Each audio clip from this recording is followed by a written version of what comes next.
never get enough. Ladies and gentlemen, please welcome our class of 2019, escorted this morning by Miss Rodeo America, Taylor McNair.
Ladies and gentlemen, please welcome cowboy preacher Grant Atkinson for our invocation.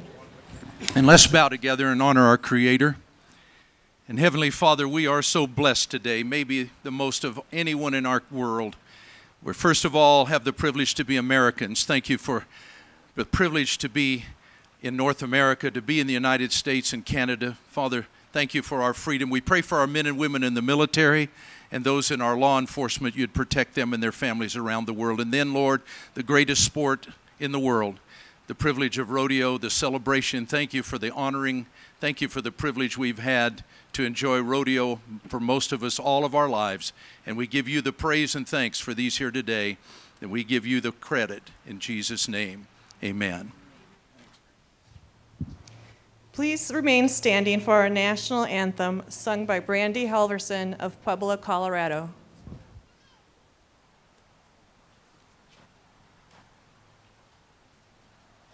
Oh, say, can you see by the dawn's early light what so proudly we hailed at the twilight's last gleaming, whose broad stripes and bright stars through the perilous fight o'er the ramparts we watched were so gallantly streaming, and the rocket's red glare, the bombs bursting in air, gave proof through the night that our flag was still there.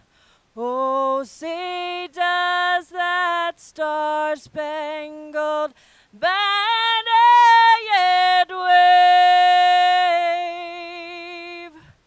o'er the land of the free and the home of the brave?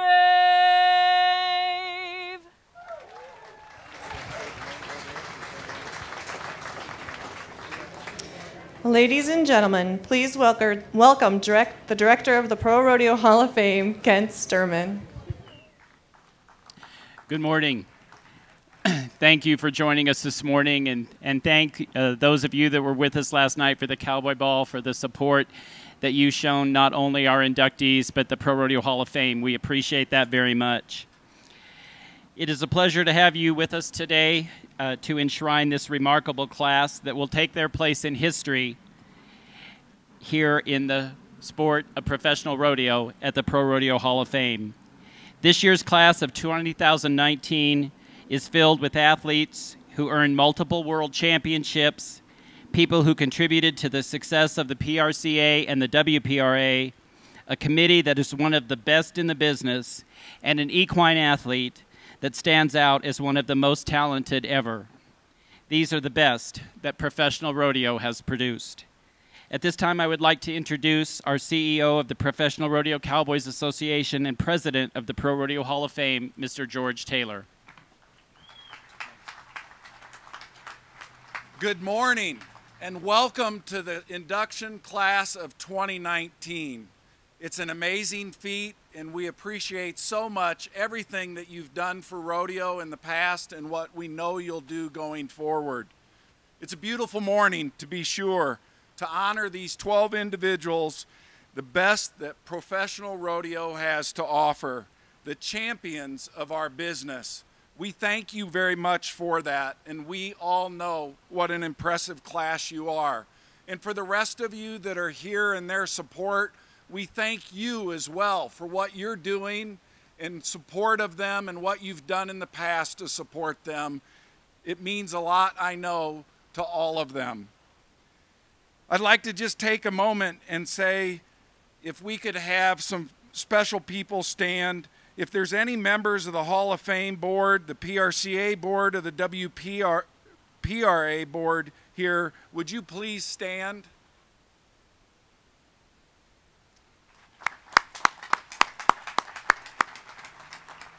We thank you for your dedication and commitment to the success of the sport of professional rodeo and the hard work you put in every day. Would also like to ask any of our sponsors that are here, if you're a sponsor of the PRCA, the WPRA, or the Hall of Fame, please stand.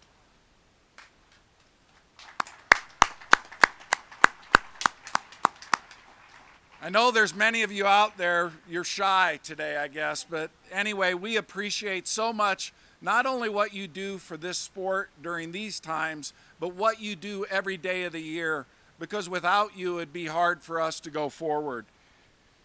So as we finish, as we wrap up, I'd just say, as I wrap up, congrats to the class of 2019. We recognize all your talents and achievements, but also your commitment to be the best that you can be. We also want to thank you for the tremendous role models that you represent for those going forward. And we're excited about today and look forward to hearing from each of you. Thank you very much.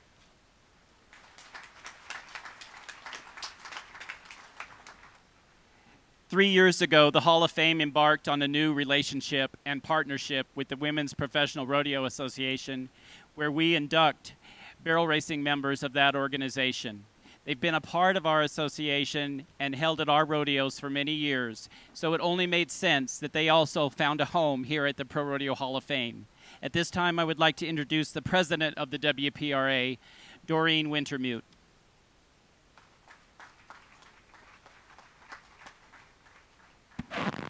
Good morning, everyone. You know, it is exciting. We are in our third year. And on the behalf of the WPRA, I'd like to thank the PRCA and the Pro Rodeo Hall of Fame for making this possible.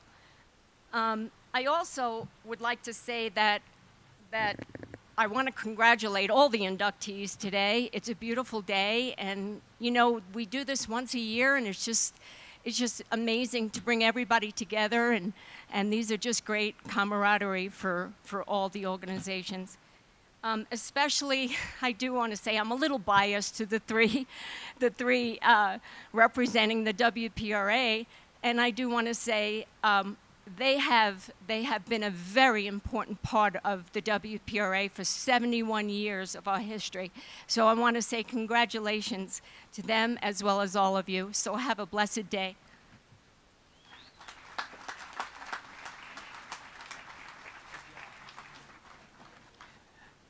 With us today are many state queens and other visiting royalty. We understand the job you do all year long to promote our sport, and we appreciate the work that you do with our fans and our sponsors and to promote the PRCA, the WPRA, and the Pro Rodeo Hall of Fame. So at this time, could I have all of our visiting royalty please stand, and let's give them a big thank you.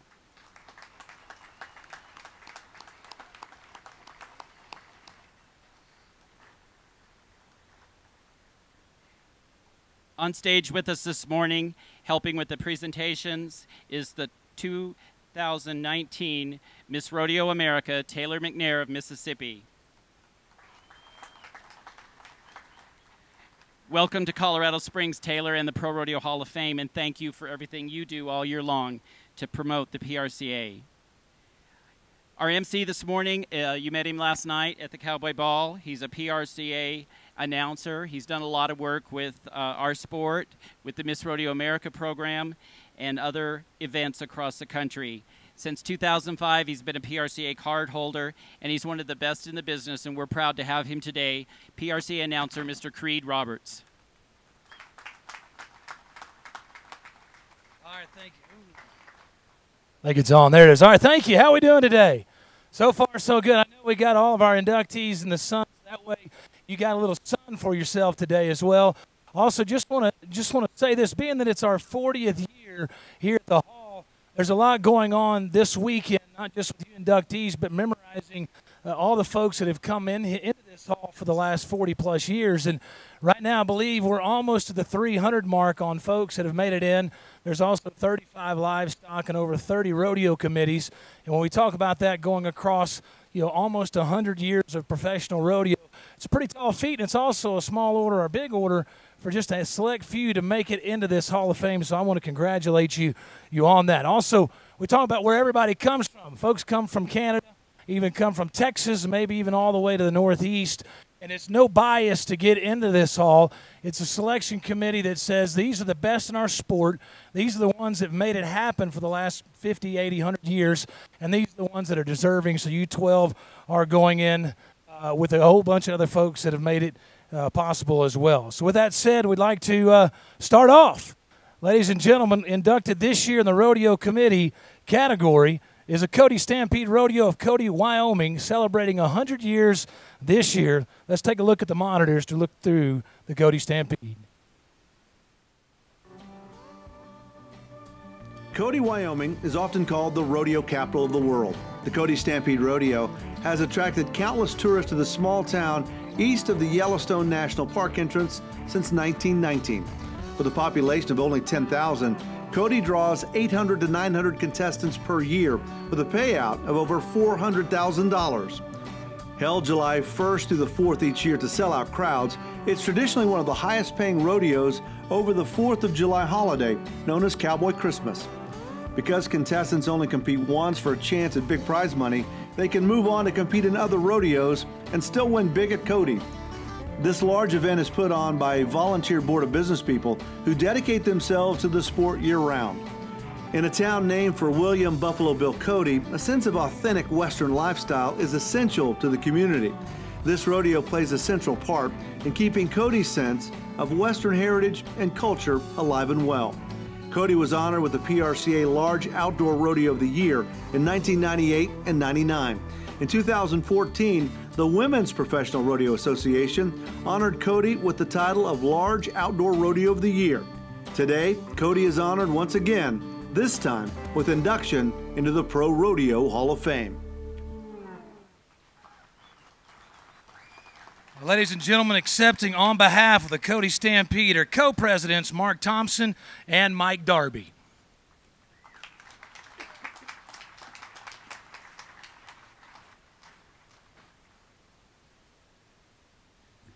Thank you. Don't worry, we saved the best president for last. We knew this trip would be memorable, but we were just not expecting that from just the ride down here. Our bus broke down 90 miles out of Cody with all of our directors on board. But 2 buses later, it truly was Colorado Springs or bust. So this is so amazing for us from Cody. It's amazing to be here. It's amazing that we got here. We're so honored to be inducted today alongside such an impressive group of talented individuals. Congratulations to all the other inductees. As we stand here before you, we represent a small piece of 100 years of a legacy of directors. Our current group of 15 directors, some are in their first year of service, and one of them is in their 49th year of service to the Cody Stampede. So together, we have done our very best to carry the torch that was started by Carolyn Lockhart, our very first president, back in 1919. So on behalf of the board, I just want to thank all of the rest of the board of directors, both current and former, and thank our spouses for their dedicated years of service as well.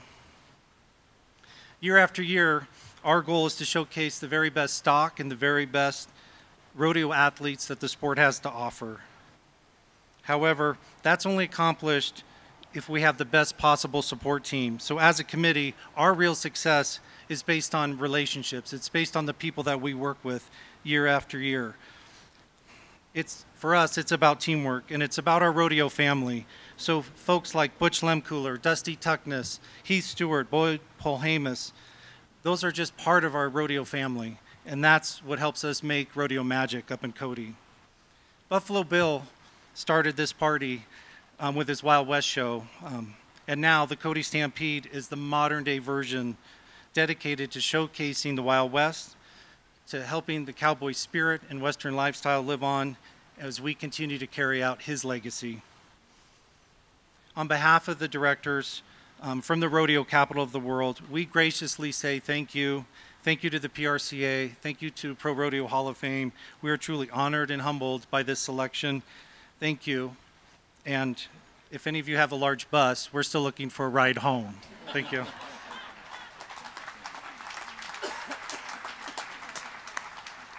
Thank you. It's such an honor to be here in front of everyone here. And I want to congratulate the PRCA on putting together such a great event. I mean, they're just thought of everything. Even these little red fans that they're multi-purpose. You can slingshots, things like that. But anyway, down to business. We got sort of misled on our way here, and I got to choose the bus, the last bus from Cheyenne to Colorado Springs. So I had a choice of buses. Was it a party bus or was it a regular old Greyhound type bus? I chose the party bus, of course. Everybody liked that. It had strobe lights, and I think it had a pole in the back, if I remember. But anyway, Mark said quite a bit, and he said it very succinctly. But something I've always noticed is that we've got a lot of contestants. And these contestants strive for years. They practice for hours, months, doing whatever their event may be or events. And we're so honored to have these contestants, these cowboys and cowgirls, choose our rodeo to enter for 4 performances. Thank you so much for doing that, and I want to thank everyone for having us here today, and it's such an honor. Thank you, everyone.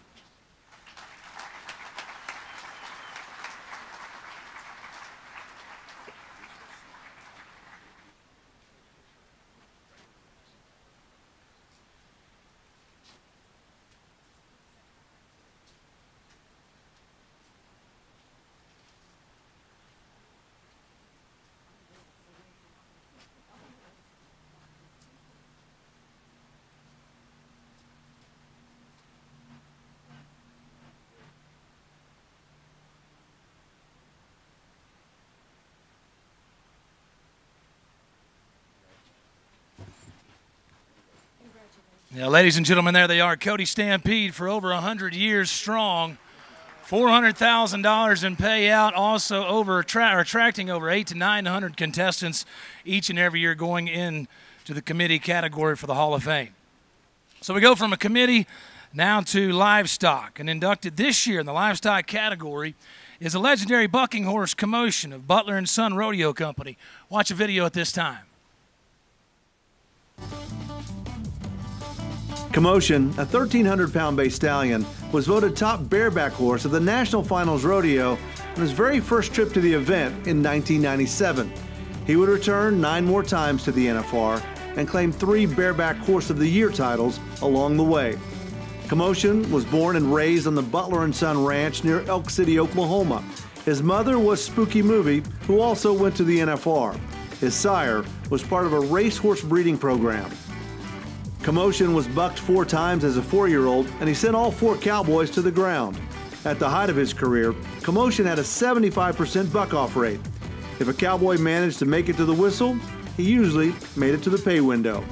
Benny Beutler was often quoted as saying, "Commotion never had a bad trip, and even on an off day, the cowboys still made money." Commotion was retired at the 2006 National Finals at the age of 15 and entered the Beutler and Son breeding program full-time. He has sired more than 80 foals who have gone on to compete at the NFR. 2 of his daughters, Killer Bee and Wound Up, have won top saddle bronc honors. Commotion passed away September 7, 2016. He was 25. Another great bronc now joins the ProRodeo Hall of Fame.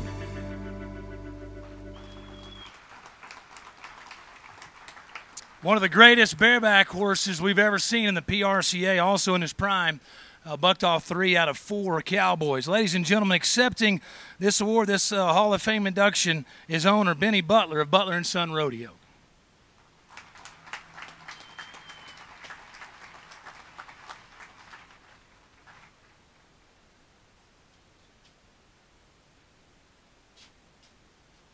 Welcome, ladies and gentlemen.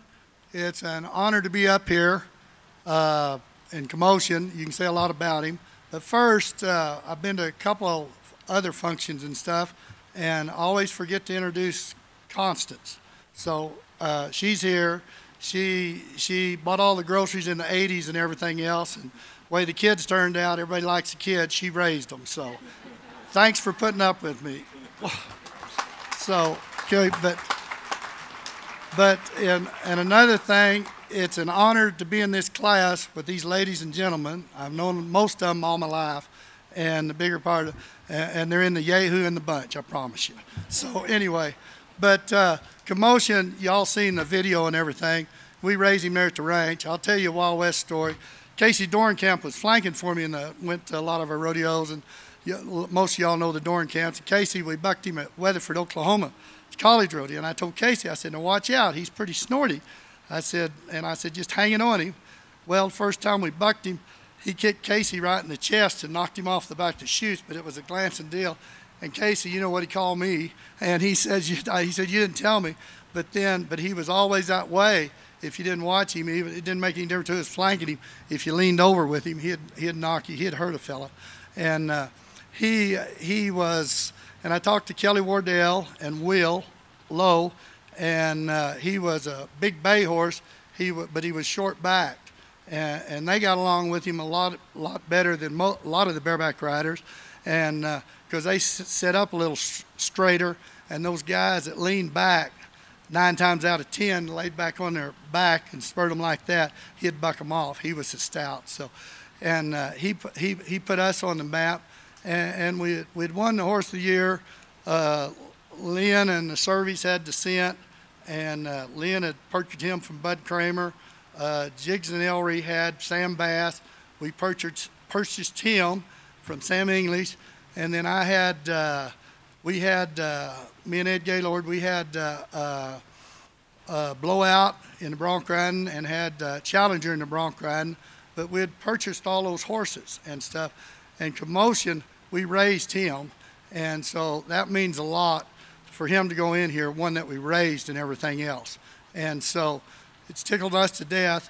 And I can tell you how many guys he bucked off or what all that, but I'm not going into that details. But he made his stamp, and what he put his stamp on us from now on. And Rhett and Jake, my grandson, there at Phillipsburg, they didn't get to come. We got a rodeo going on over there. Somebody had to stay there and work. And I do less work, so I got voted to come. So anyway, but he'll leave our stamp on us, because I was talking to Will, and I said, when did you ride him at Tucson? He said his rookie year was 02, and this was in 04, 05, and he rode him, and it was one of the best bareback rides I'd seen, and Will marked 89.5, and this was in 04, 05. Well, they didn't. If you got one over 85, you was a rocking and rolling. And so he was 85, and it's kind of a coincidence or whatever, and he'd been the record there at Tucson for all these years. And then last year, we had Killer Bee, and they was 93 on Killer Bee, and she's a sire out of Commotion, so was Wound Up. And so anyway, I thought it was ironic that to break the record, it was a sire out of him. So he's going to leave his mark on us for a long time. So thank y'all for having us. It's quite an honor, and these people do the best job in the country. Thank y'all. here. Yeah, take a picture. He's used to this. He's been here a time or two, right?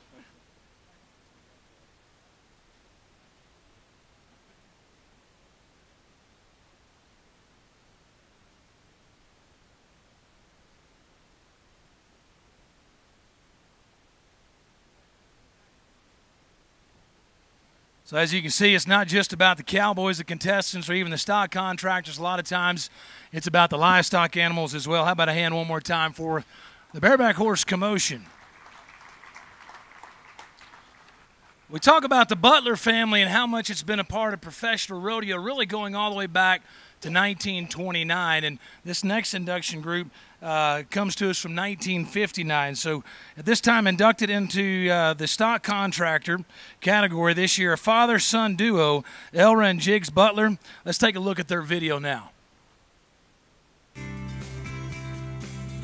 Elra and John Arthur Jiggs Beutler formed Beutler & Son Rodeo Company in 1956. Elra had previously worked with his brothers Jake and Lynn to form the Beutler Brothers Rodeo Company. The new company started with 7 rodeos their first year and steadily increased until they were putting on about 30 each year between 6 different states. Beutler & Son became synonymous with top livestock and quality rodeo production. Focusing on quality over quantity, they chose rodeos based on the traveling needs of their stock. They sent livestock to the National Finals Rodeo in 1959, 60, 61, and 62, and from 1964 through 1988. At the first National Finals in 1959, Speck was chosen Bull of the Year, and he won that honor again in 1960. In 1973, Beutler & Son had the Saddle Bronc of the Year with Sam Bass. The core of the Beutler Ranch is 5,000 acres in western Oklahoma's short grass country. This fertile area gave the stock plenty of room to graze and also allowed for farming. When Jiggs passed away from a farming accident, his son Benny stepped in to run the business with Elra. After Elra passed away in 1987, Benny joined forces with E.K. Gaylord II to create Beutler and Gaylord Rodeo. In 2000, Gaylord gave his share of the company to Rhett Beutler, Benny's son, thus the reforming of Beutler & Son Rodeo Company, which still exists today. Please welcome Elra and Jiggs Beutler to the ProRodeo Hall of Fame. It's been a family affair, as you can tell, and it still goes on for almost 60 years. Ladies and gentlemen, accepting this award is actually the daughters of Jig and the granddaughters of Elra. Please welcome to the stage Vicki Shireman and Dolly Riddle.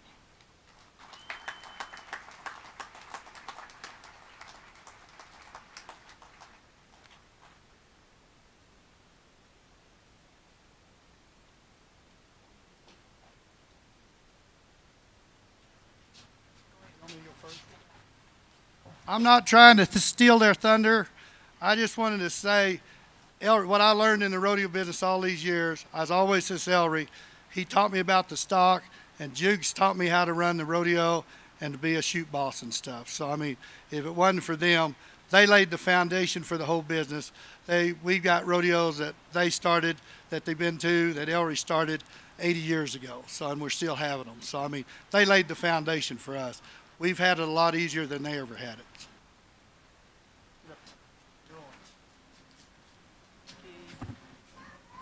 Well, first of all, I'm Vicki, and this is Dolly.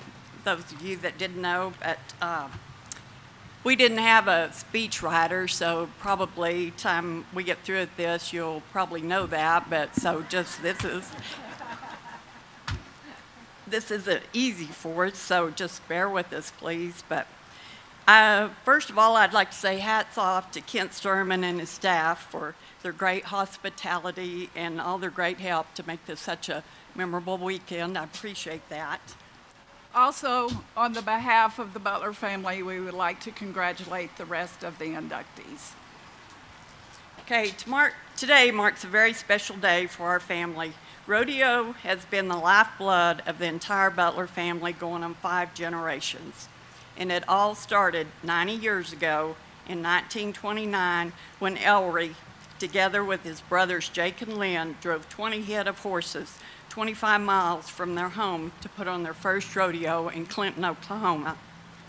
And they were paid $150. With this very profitable beginning, the Beutler brothers decided to go into the stock contracting business. In just a few years, they were producing rodeos throughout the country. In the mid-50s, Elra decided to part ways with his brothers, and in 1956, Elra, with his son Jiggs, formed Beutler & Son Rodeo Company. In the early years, times was tough, but one of the reasons they made it was because in an era where many shortcuts were taken in rodeo, Elra and Jiggs developed and operated a first-class operation. From the beginning, Elra and Jiggs gained a solid reputation for the quality of their stock and for their overall production. They believed in quality instead of quantity. Elra served in World War I and was an avid horseman and stockman. He was affectionately known as Boss Man in the rodeo world, and at the age of 65, Elra was selected by a unanimous vote to serve as the pickup man at the very first NFR and again at the second NFR. This is a great example of the respect the cowboys had for Elra and the ability he had as a true cowboy. Jiggs served his country in World War II and was a member of the 82nd Airborne Division and participated in the invasion of Normandy. He also served as an honor guard for General George Patton and was awarded the Purple Heart. When Jiggs returned home from the war for over a decade, he competed in bareback riding and bull riding while working at the rodeos. After suffering a severely broken arm while competing in North Platte, Nebraska, Jiggs retired from actual competition but continued to work alongside the family in the rodeo business. During the 50s, 60s, and 70s, Beutler & Son produced some 25 to 30 rodeos a year, some of which are still being produced by Beutler & Son. And as you saw on the video a moment ago, they had the bull of the NFR spec in 1959 and 60, and the Saddle Bronc Horse of the Year, Sam Bass, in 1973. To further make the point of their outstanding reputation of their livestock, the bronze statue, the Champ, that you just drove by or just walked by at the entrance of the museum was modeled from a photograph taken at Burwell, Nebraska of Casey Tibbs aboard Jiggs and Elra's Saddle Bronc Horse necktie. Now for maybe some personal notes that you didn't know about our dad and Elra. Elra was a quiet and humble person, but he knew about everything there was to know about a horse. But as most of us know, behind every good man is a good woman, and that was our Grandma Flossie. Elra, he called her the Missus. That's all he ever called her, was the Missus. Flossie, she went to all the rodeos, and she could tell you everything that happened because she watched it like a hawk, what was going on all around and in the arena. She always kept a rodeo program, every performance, and she had written all over it the scores, how good the crowds were, what the weather was like, if the acts were any good or not, and if the horses bucked or if they didn't buck. She would let them know. She critiqued who picked up with Elra, and she critiqued who picked up with Elra and what she liked or didn't like about that. Elra also liked to, between events, maybe have a little sip, and Flossie always knew about that. Now for our dad, the late Clem McSpadden announced a lot of our rodeos, and he would announce Jiggs as the popular and colorful Jiggs Beutler. Well, Daddy was colorblind. He loved loud shirts and neckties for the arena, so he was colorful. Some of the pictures you might see him in, he'd have a plaid shirt on, flowered necktie, and checkered pants. Well, when Vicki and I got old enough, we helped him out a lot. Jiggs was also somewhat flamboyant. He always drove a new car, he liked diamonds, and he could cock his hat farther over to the side that you wouldn't think it would ever stay on. He could do it better than anybody I've ever seen. When Minnie and Vicki and I were young kids, we never knew what a vacation was because we would go to the rodeos with our folks. Our dad would sometimes drive a truck. Our mother would load us kids up in the car and be ready to open the rodeo office the day before the rodeo started. And Flossie and Elra would bring along the pickup and tack trailer. It was a family affair. When we were teenagers, Benny and Vicky and I were the help in the pastures for Elra and Jiggs.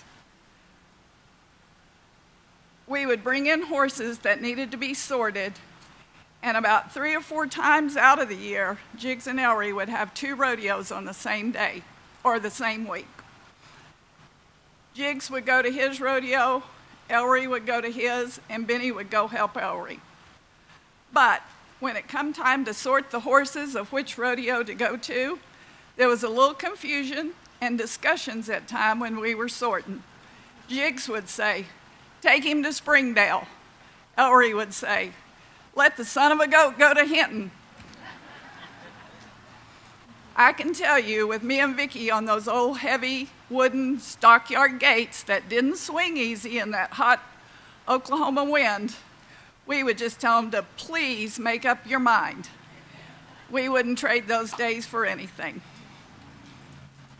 I'd like to tell you a little story about something that my dad always thought was real funny.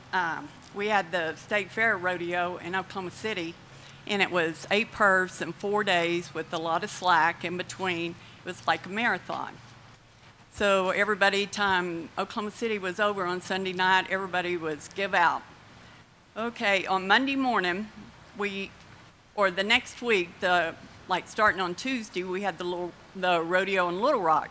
So on Monday morning, me and Dolly were with our dad in his car, and when we went with Daddy, Daddy took so much stuff. I mean, there wasn't room hardly for us, so we had a rod in the back seat, and we had all of our hang-up clothes hanging on that rod.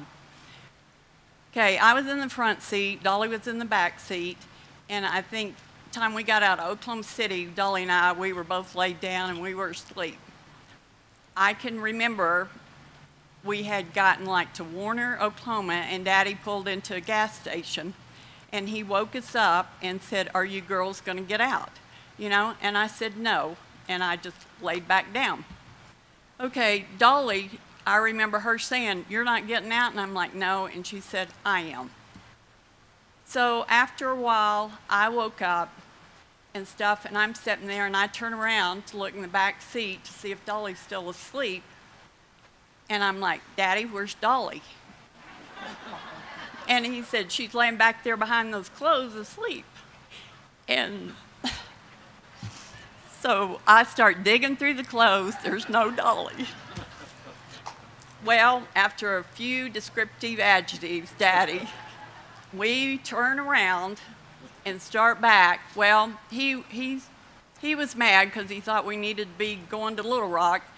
So, and then he got to laughing. So we both started laughing about it. We had gone 80 miles before.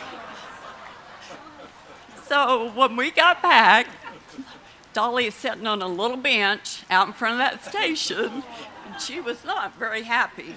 So, but Daddy, he always kind of, you know, thought that was pretty bad, him going off and leaving his daughter, but it was pretty funny at the time. But Beutler and Son continues today because of the groundwork that Elra and Jiggs laid for a rodeo-producing family dynasty that is going on 5 generations.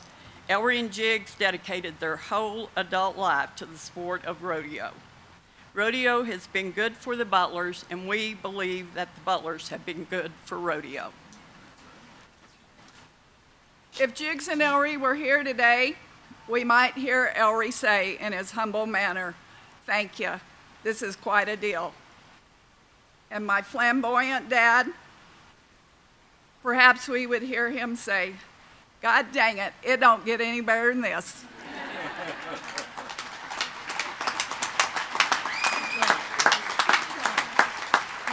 We have a lot of family and friends here today. A lot of people that come from home that knew Daddy and Elra and that was raised around Daddy and Elra. And many of our rodeo committees come, and some are from the rodeos that Jiggs and Elra started.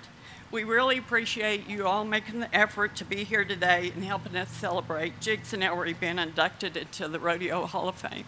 Thank you.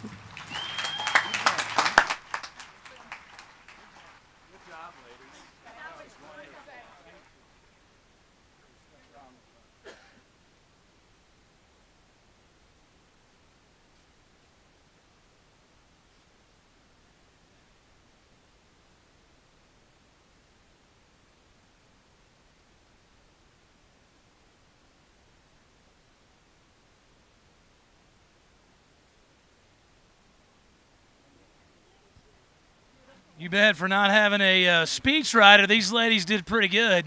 One more time for Elra and Jiggs Beutler.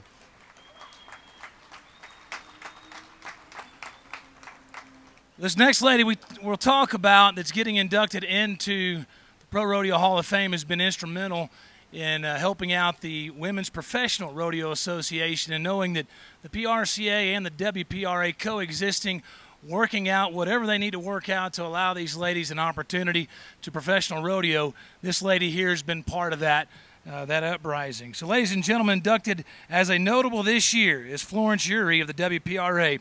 We'll go ahead and roll the video.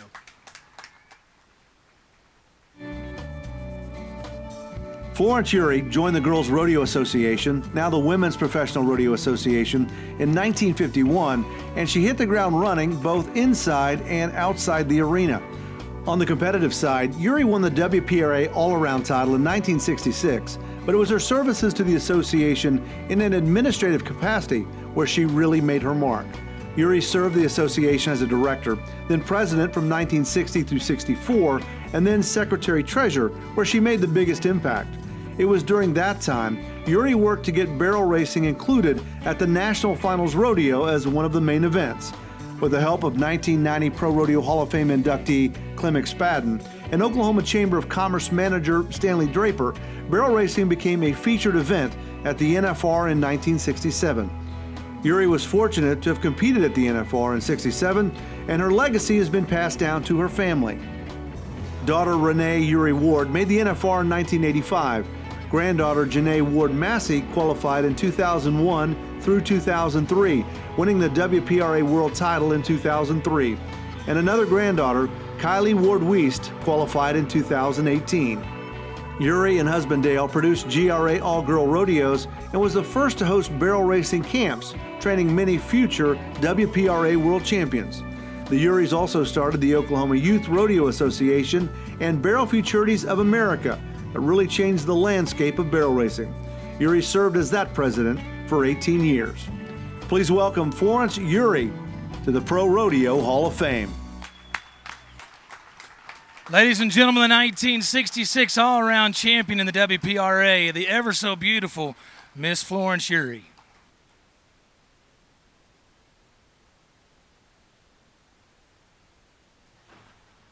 Well, I can't believe all of this.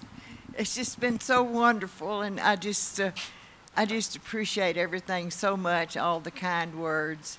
And I thank Kent and Noreen, the PRCA and the WPRA for all the hard work and dedication that they've given to both associations. Without them, where would we be?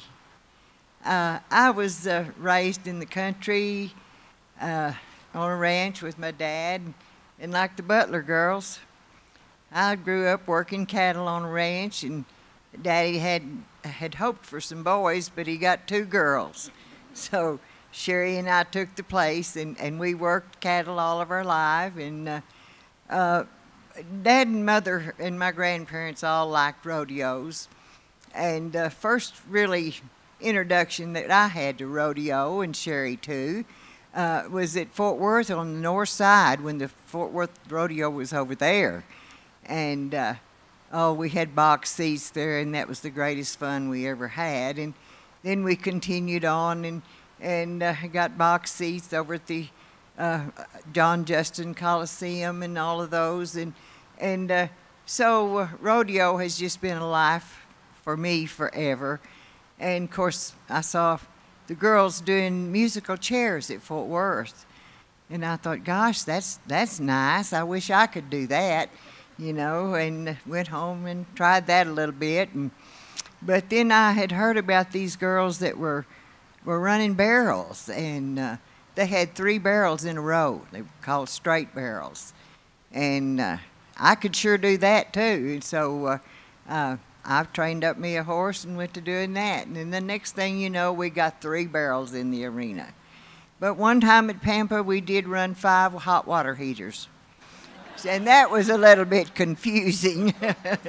But I was fortunate enough to have a horse that I could kind of rein through them and everything. But anyway, and I joined the GRA, Girls Rodeo Association, in 1951. They were formed in 1948. And I wasn't in there long till somehow they put me in as the director. And I just took the job and went on. And the next thing you know, they decided I needed to be president. Well, I did that, and along with my neighbor and best friend in the whole wide world, Mildred Ferris, we worked together and did a lot of things together and met with a lot of committees and things. And then I had been there for quite a while, and my husband said, "Florence, why don't you take the secretary's job? That pays $150 a month." And so I did. I resigned as president and took that money and went to work. So, and from there on, we went to Denver to the convention and met with the committees and tried to sell them on having a barrel race and everything. I met with one committee from up in North Dakota, and they'd never had a barrel race before and really were not interested in it. And I kept on, and he didn't pay any attention to me the first day, so I run at him again the next day and kept on at him. And he said, "I'll tell you what I'm going to do with you. I'm going to have a barrel race at my rodeo." He said, "You won't leave me alone." And so he said, "But you're going to have to come up there and go to work for me on my car lot because I think you're a salesman." So anyway, it's been a great life. And Dale and I have taught clinics all over the United States and Canada, and we had camps for kids for 14 years and taught barrel racing and roping and things like that. But all the time I was working with the GRA. And I don't know why, but I brought the first GRA news with me to show you all today. It was about a 4x6 and 2 or 3 pages, and it was the first one, and I was very proud of being the first one to start the GRA news. So with that, I just want to thank everybody for this great honor. And I'll never forget it. But I got one more story I've got to tell right quick, though. My good friend Sammy Thruman over there, we were at Houston at the Astrodome, and I had just become the secretary then. And y'all, I didn't have any education or anything. I just did things by hook and crook and went on. And she came up to me and gritted those beautiful white teeth of hers and those black sparkling eyes at me, and I thought, oh my goodness. And she said, "You don't have my points right." And I said, "Oh, well, I'm sorry," but I said, I can't post them without getting the results in. And at that time, the secretaries didn't really even know to send the results to me. You know, it was just was that way. But anyway, I thought, well, here I am in the Astrodome, and the world's toughest cowgirl's fixing to whip me right here in front of everybody. But anyway, I tell you what, it's been a fun ride, and God has been with me all the way. Thank you.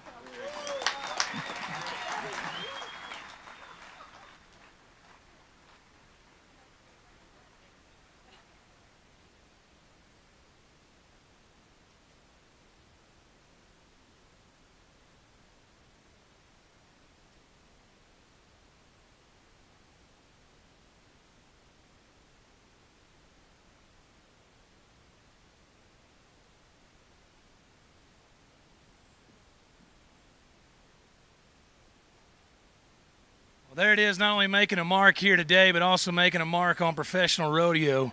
the lady that also got credited with bringing the barrel racing to the NFR. Big thanks once again to Florence Youree. So another notable being inducted this year and from the PRCA is Jerome Robinson. Let's watch the video now. A 3-year-old Jerome Robinson announced that he intended to become a bull rider while attending the National Western Stock Show with his grandmother. Robinson attended Colorado State University, studying an education, but maintained that he really majored in rodeo. He qualified for 3 national intercollegiate rodeo finals and was rodeoing professionally when he graduated in 1969. He qualified for his first of 11 national finals rodeo appearances in 1970, the last in 1981. During his time in the professional ranks, Robinson served as the bull riding director on the PRCA board for 4 years, vice president for 1, a term on the National Finals Rodeo Commission, and was on the PRCA Research and Development Committee for the building of the Colorado Springs headquarters and Hall of Fame. Robinson made a lasting contribution to rodeo when he helped institute the centralized computer entry system known as ProCom. ProCom consolidated over 500 individual rodeo entry systems across the country into one, facilitating a vastly more efficient method of entering and producing PRCA rodeos. An injury in 1982 took Robinson out of competition for 4 months, but afforded him the opportunity to launch an integrated rodeo production business specializing in indoor rodeos. He handled everything from booking venues, hauling dirt for the arena, hiring contractors, and producing the performance. In 1985, the PRCA asked Robinson to execute the production of the ESPN televised rodeo series, The Winston Tour. Robinson's company has produced events in Japan, France, Finland, Oman, Italy, Canada, Mexico, Brazil, and Venezuela. Today, Jerome Robinson's versatility and ingenuity in the rodeo world earns him a place in the ProRodeo Hall of Fame. Ladies and gentlemen, might be the nicest guy in professional rodeo and sure enough the coolest cowboy on the planet. Please welcome Mr. Jerome Robinson.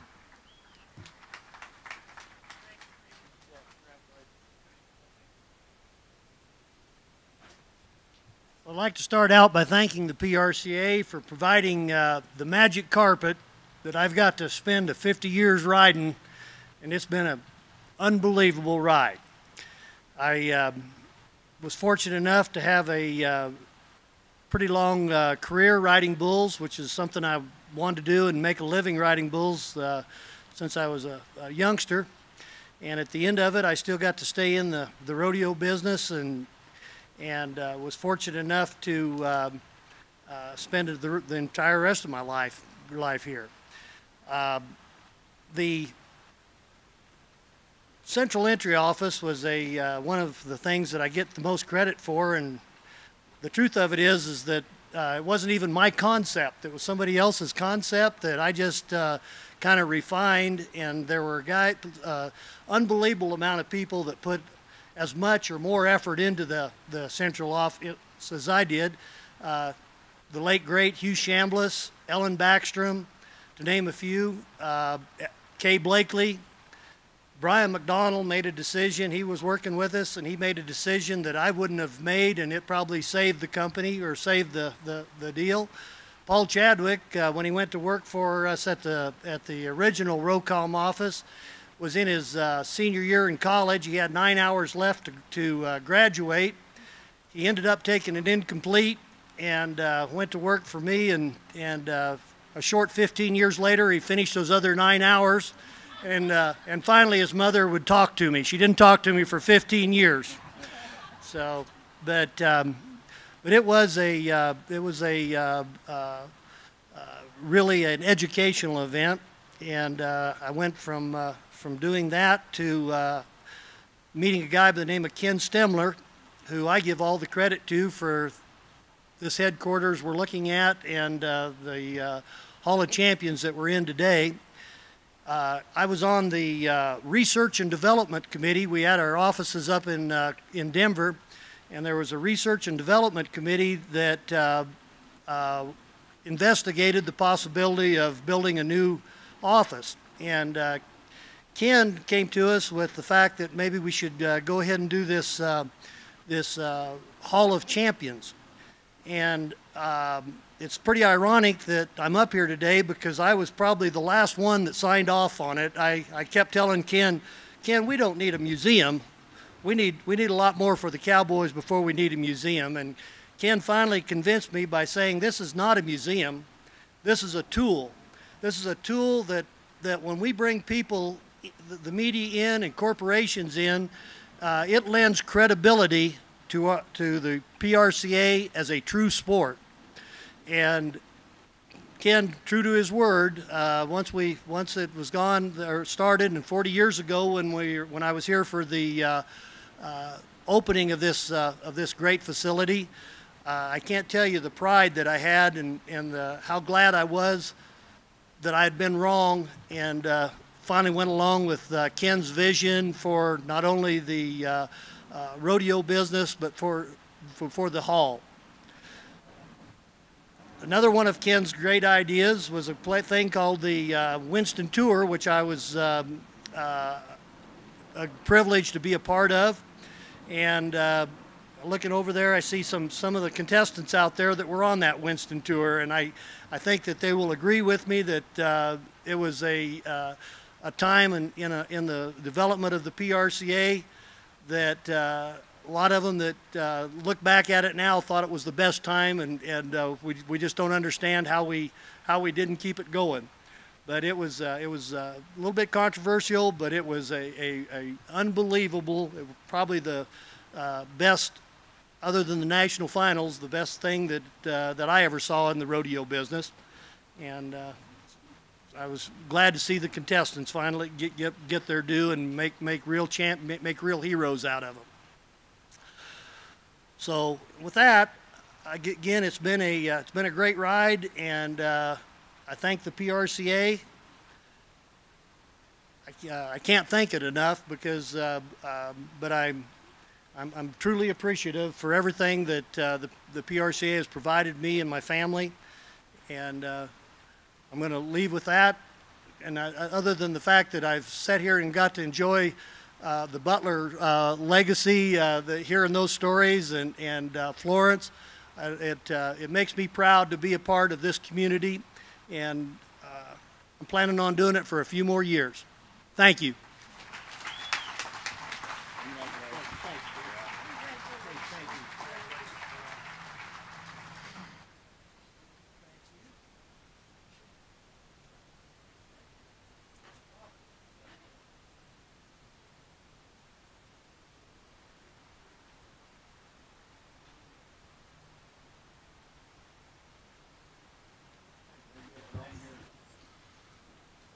For a man that has served in an enormous amount of capacity in the PRCA, ladies and gentlemen, your 2019 inductee, Mr. Jerome Robinson.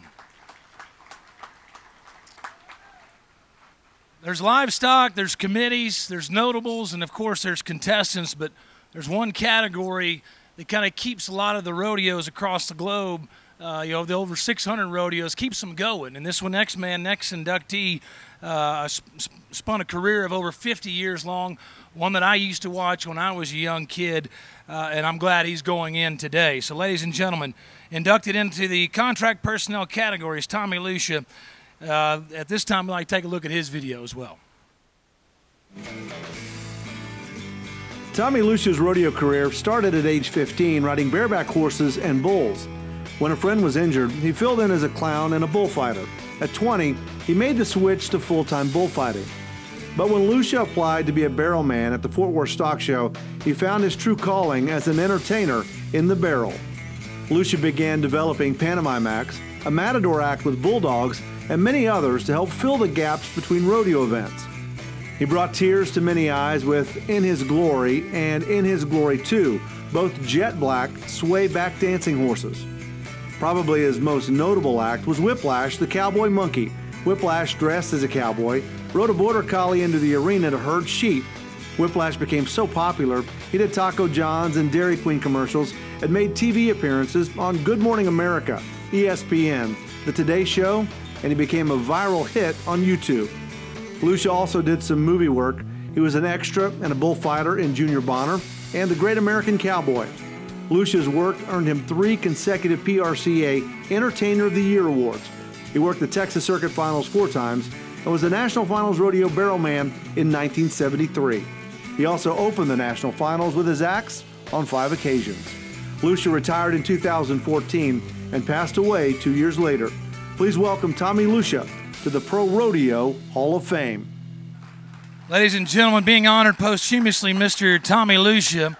Also accepting that is Tommy, or for Tommy, is his son Anthony Lucia, and I believe Dominic's coming up, and also Tommy Joe. So ladies and gentlemen, how about a hand for Mr. Tommy Lucia?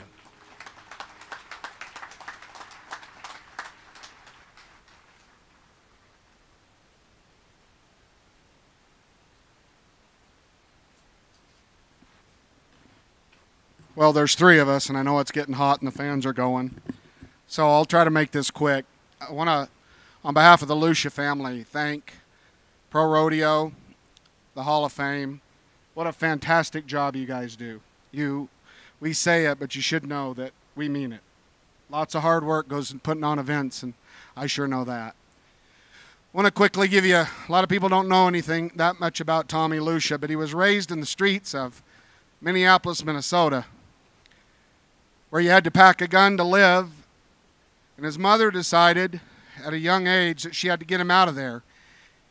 And she wanted to take him as far away from the streets as she could, so she went to Phoenix, Arizona, happened to cross the street from John Tatum, and that's how Dad started in rodeo, the furthest thing from the mob in Minneapolis. Started out as a cowboy, and then, of course, as you know, he got into specialty acts. But the one thing that I wanted to kind of comment on, and we've heard it a couple times today, but it's critical to the past, the future of our heritage, and that is this term rodeo family. Because you see, Dad didn't have a family. He had a mom, and he had his rodeo family. And those of us that have been up and down the road in the back of pickups, looking for 15-amp breakers, spending a couple hours in the washateria, we know what that rodeo family is. From 200 people in the stands to 20,000, it's a rodeo family that puts it together. And it really is a family. Dad's siblings were contestants, they were comrades like Jack Ward, T.J. Walter, Cajun Kid, Skipper Voss. And then there's kind of the parents of the family, and those are the rodeo committees and the stock contractors. Because when you're a young clown, those are your mentors. And I can remember Dad idolizing and almost like a father figure to people like W.R. Watt, James Harper, and Neil Gay. You see, it was the family that he didn't really have. It's called our rodeo family. So after all, remember, through everything, we're all a rodeo family. And this rodeo family is tasked with keeping the West alive. God bless you.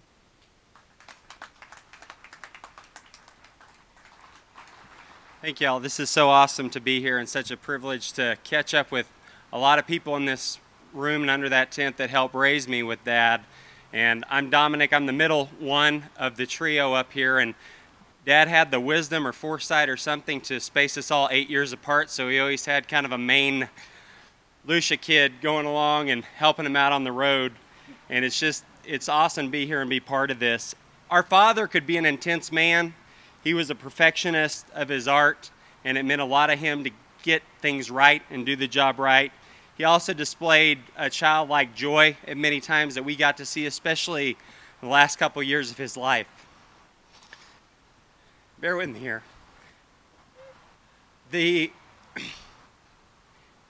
We also saw in the last couple of years of his life, his legacy became more and more important to him, and legacy comes in a few forms. And one of them I'd like to recognize is 7 of his grandchildren are here today. 2 of Tommy Joe's, Nick and Chase, and 5 of mine, Darian, Malaya, Lillian, Magdalena, and Patina, that he loved and adored, and would be so proud that they're here to watch him get inducted in this hall today.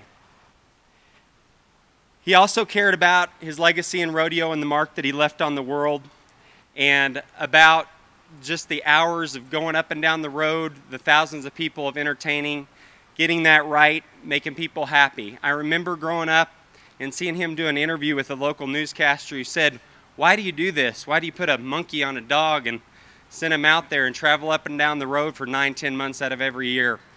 And he paused for a second and said, well, we do a lot of rodeos, a lot of people come to those rodeos, and if we can make one person smile that night at that perf doing what we're doing, then it's all worth it. And that kind of distilled down, I think, our dad's whole career. So on behalf of myself, my family, and certainly my father, I know this would mean a ton to him and it means a ton to us. Thank you so much for this honor.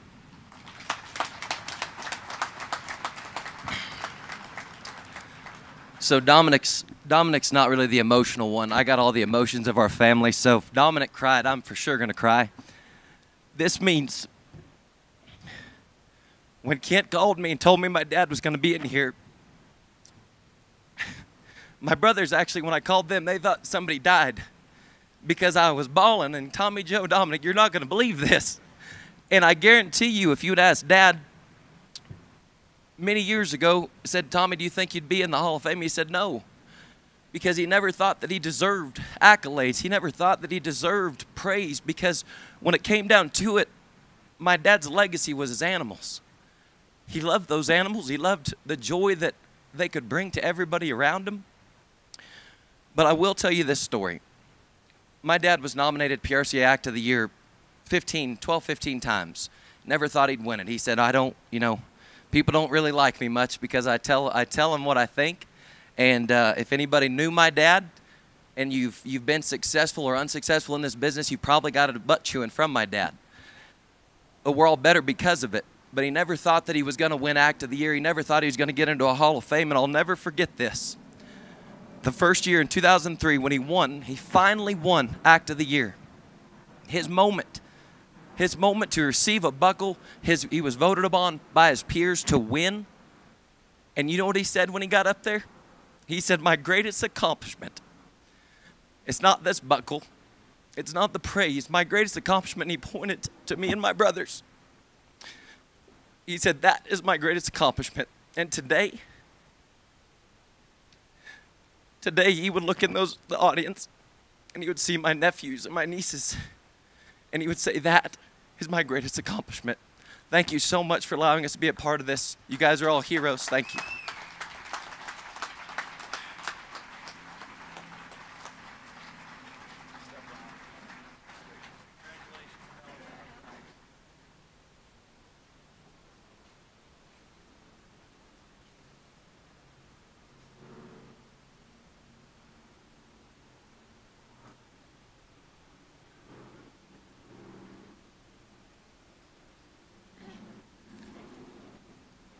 Well, it's speeches like this, it kind of gives us part of that rodeo family, put it all back together. Ladies and gentlemen, one more time for your inductee in 2019 class, Mr. Tommy Lucia. So that's how it is when you're here at the Hall of Fame, when you get to see the emotions, the raw emotions from a lot of the inductees or even some of the family members. We'll get to see more as we go to our next one. Inducted this year as barrel racer is world champion Sammy Thruman Brackenbury. Turn your attentions to the monitors right now. From chasing Mustangs on the deserts of Arizona and Nevada to a WPRA Barrel Racing World Championship to roping and falling off horses in the movies, Sammy Thruman Brackenbury has done it all. Brackenbury qualified for the National Finals Rodeo 11 consecutive times, winning the world title in 1965.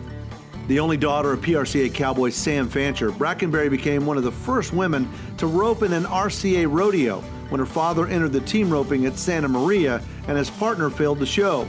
Brackenbury was entered in the barrel race, so Fancher got permission from the RCA for her to rope. In addition to Santa Maria, she was one of the first women to rope at California Rodeo Salinas, placing second in a round.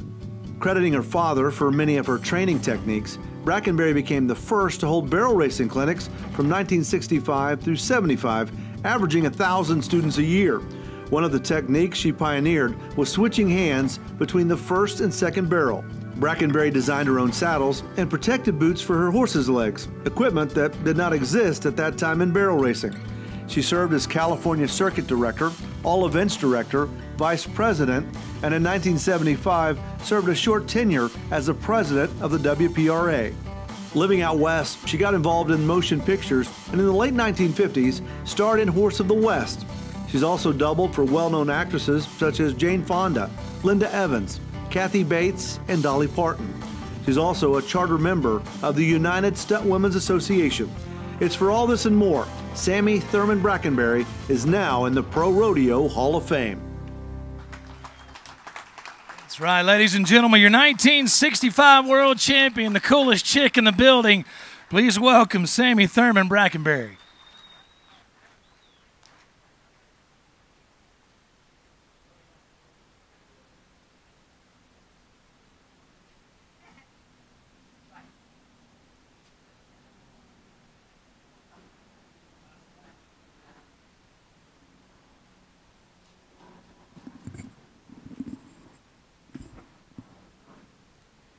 Well, I'm trying to not bawl, but I am so proud and so grateful for this opportunity and for what they've done for me.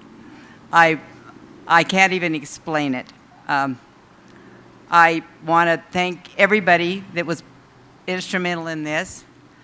I also want to thank my sorry-assed husband that isn't here. He had a long night last night, so I guess that's why. But anyway, I'm really proud and thankful. and I just appreciate this unbelievably. I don't know what else to say. Thank you all. Thank the PRCA, and thank everybody. And thank all you people that did come. You guys are the best. You need a hand to walk around the edge. Huh? We're going to take a picture around the Oh, okay. here. Yeah.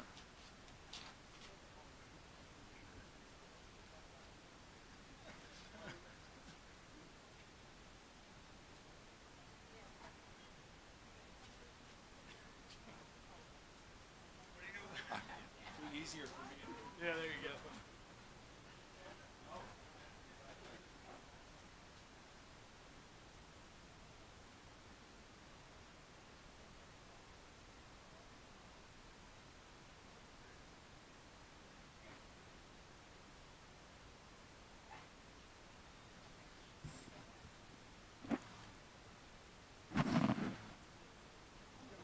Well, how about it for your world champion? Also a lady that not only rodeos like you see, but also talks and says it like you see it.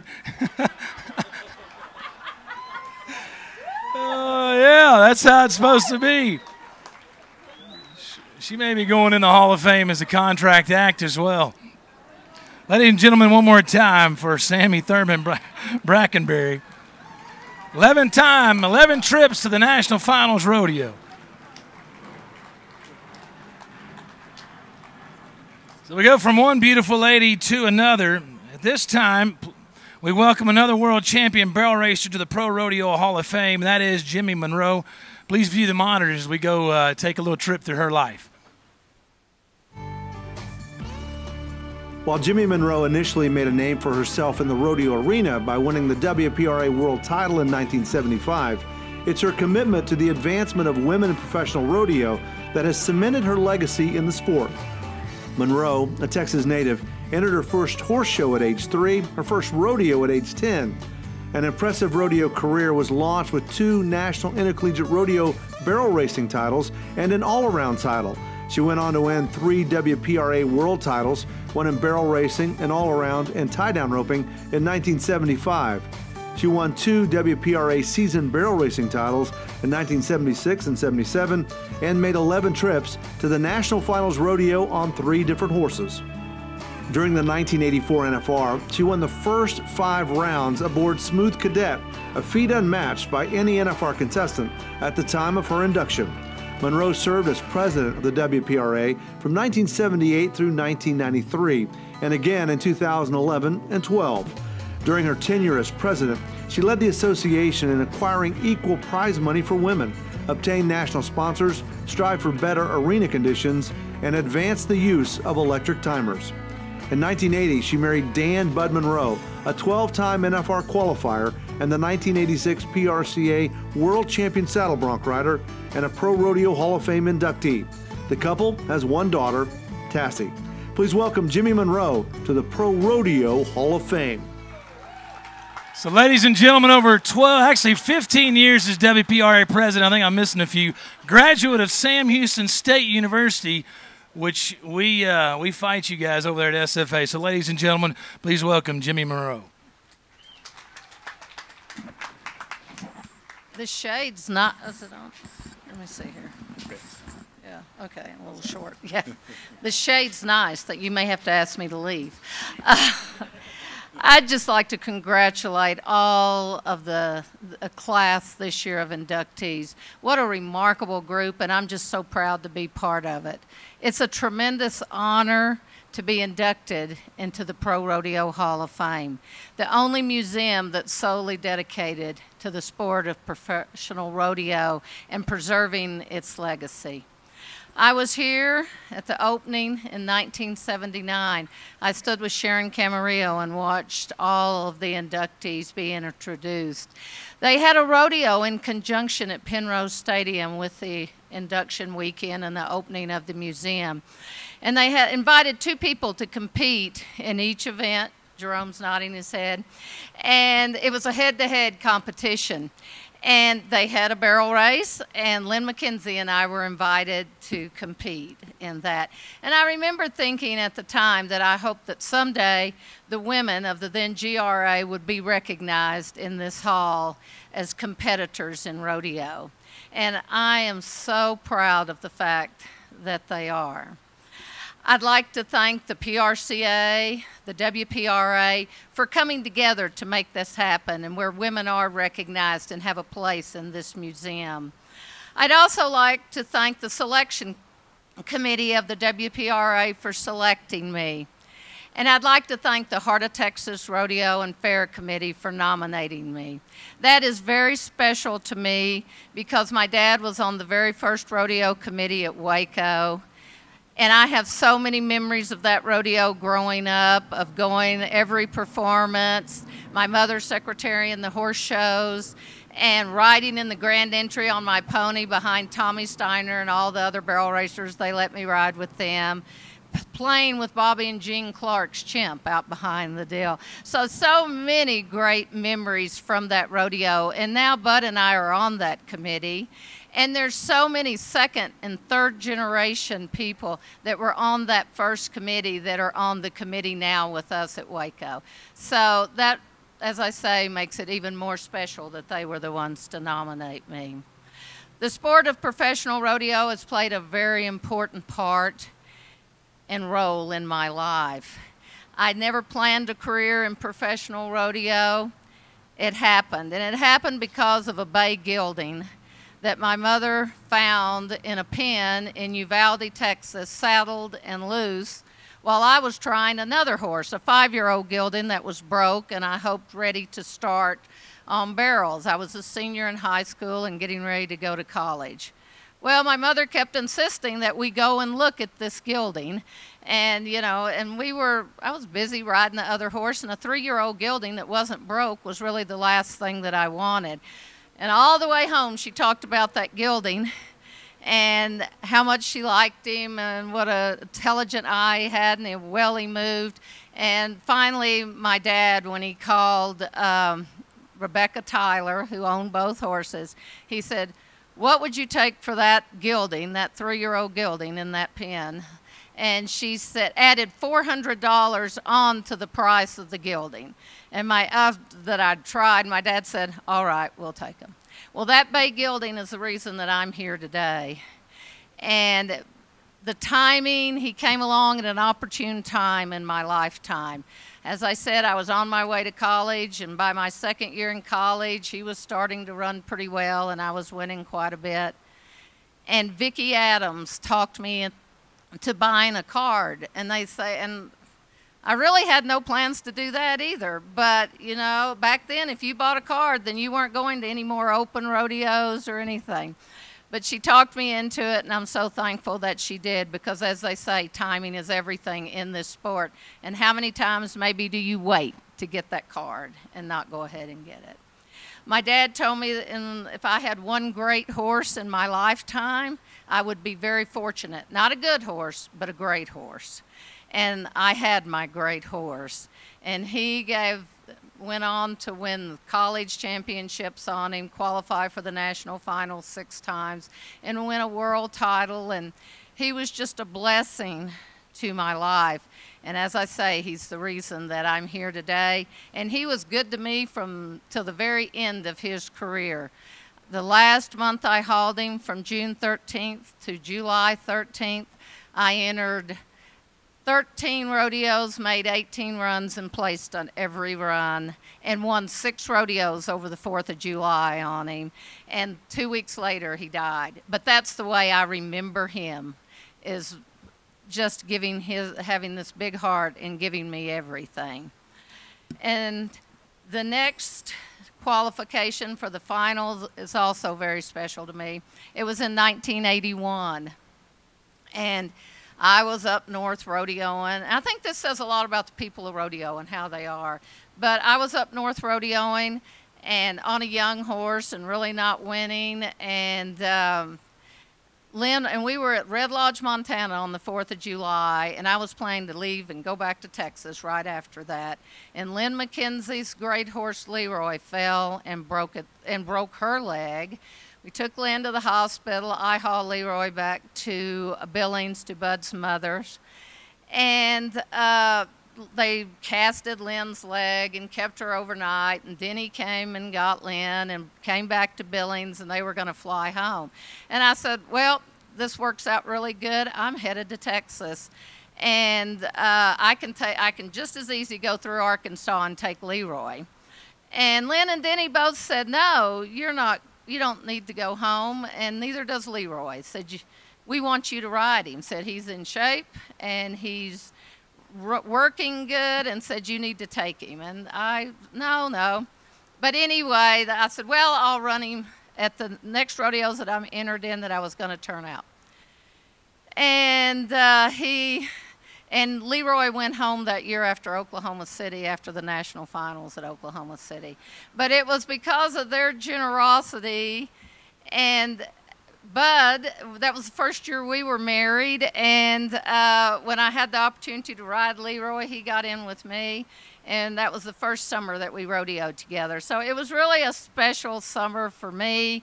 And it was because of Lynn and Denny's generosity and Bud's determination to get me to the finals that I made them that year. And so it was just, it was just really special. And it says a lot about the people in rodeo for them to want me to take him. The next horse that I went to the finals on, I made the finals on 3 different horses, was another horse that sort of came into my life.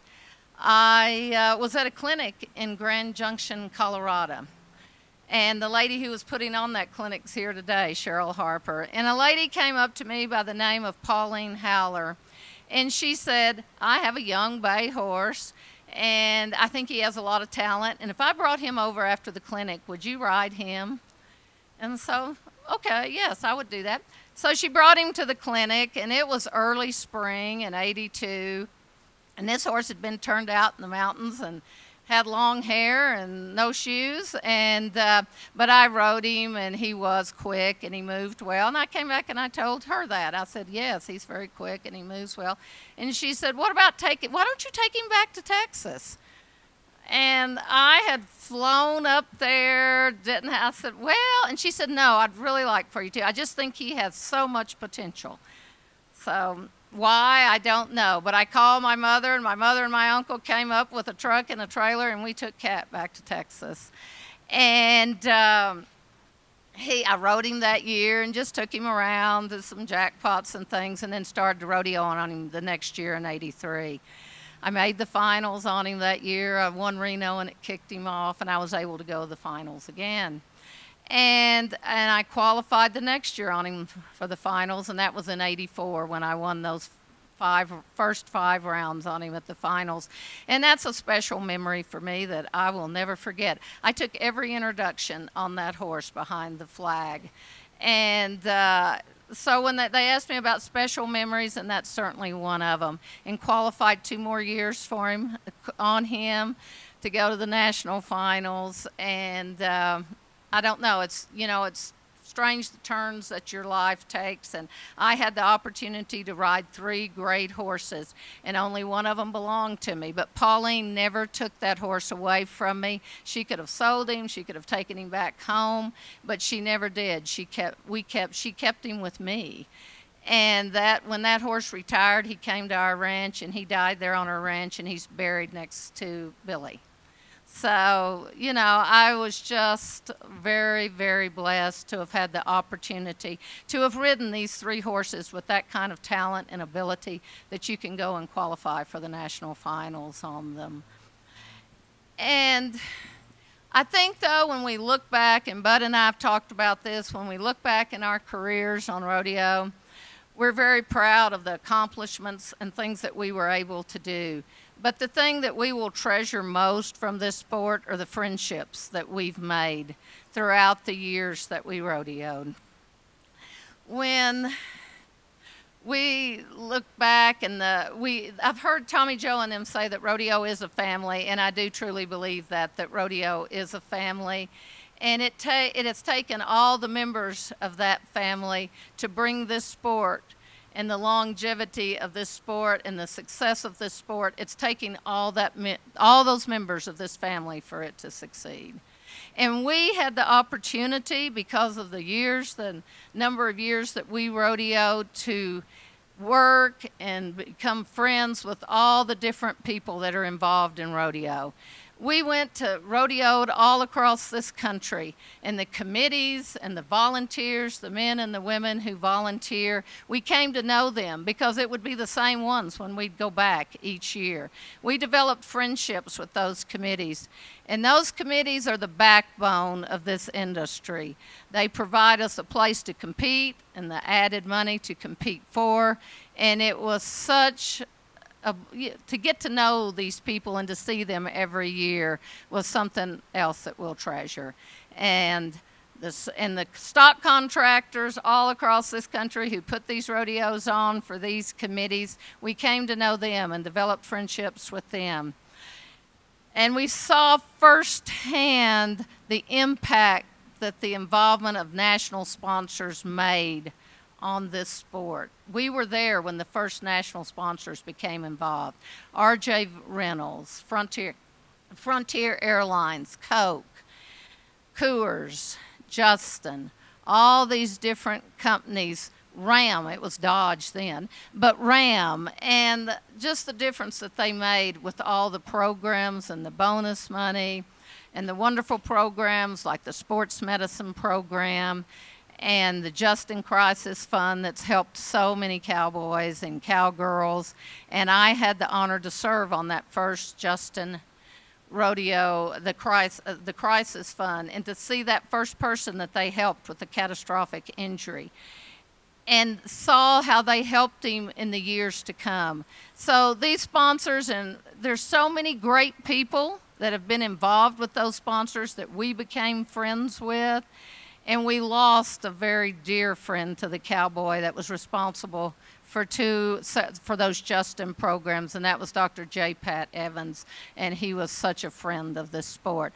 But to have the opportunity, and then by serving on the board of the WPRA for 18 years, I worked with so many women that gave of their time because they wanted to continue the advancement of women in professional rodeo and keep that legacy that the original women, your Jackie Worthingtons and Margaret Owens and Billy McBride had started, and then Florence and Mildred and Sammy, and these women came along and continued that.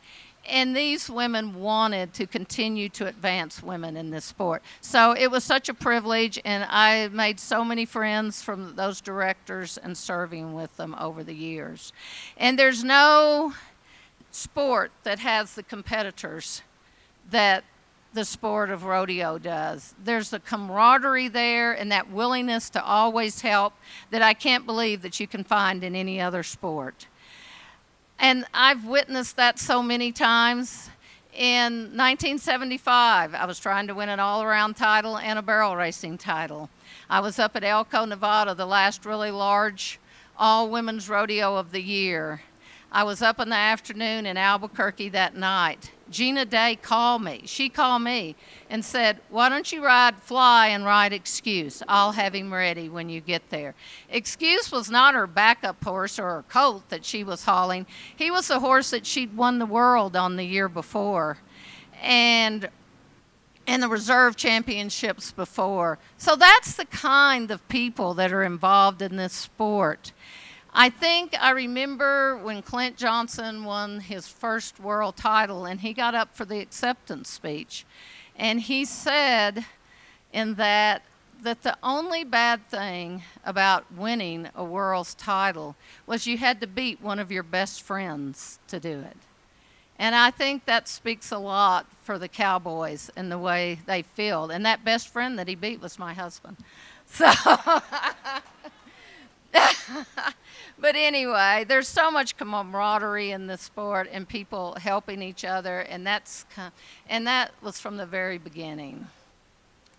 I know that we've said, and I think it was George that said last night, that we always have, everybody has a support system. If you ask everyone that's inducted today if they made it and got here by themselves and on their own, they'd tell you no.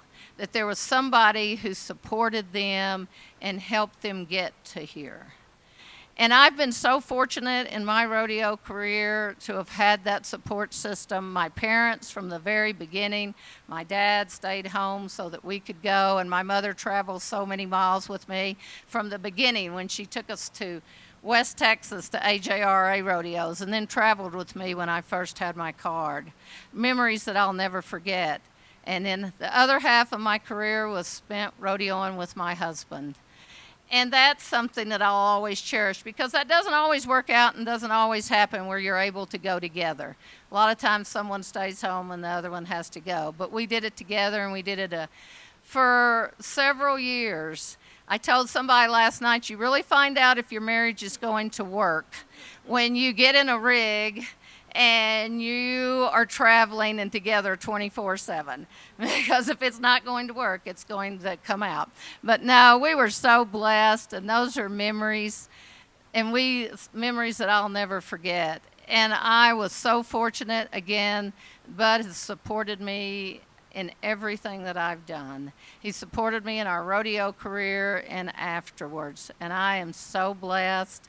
And I think that's why it's so special for me to be able to join him in the Pro Rodeo Hall of Fame as a contestant. That's something that's very special. And I'd just like to end by thanking our family and friends who have come here this weekend. Tassie, our daughter, who's blessed our lives for 30 years. We're so proud of her and her accomplishments. And Stacy and Shay, who are as much like a daughter and granddaughter as any two people could be. They're part of our lives.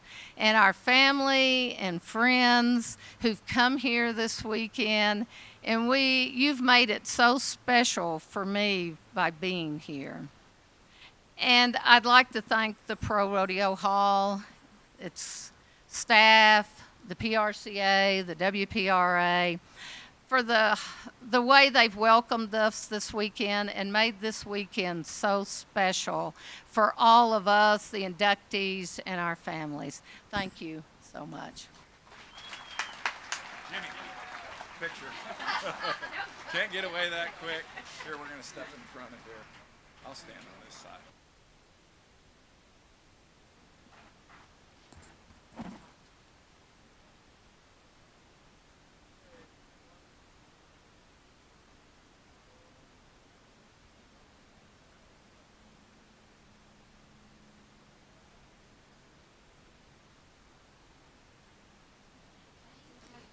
Now, ladies and gentlemen, one more time for the two-time college champ, also 11 trips to the National Finals Rodeo, and 1975 world champion, Miss Jimmie Munroe. Welcome to the hall.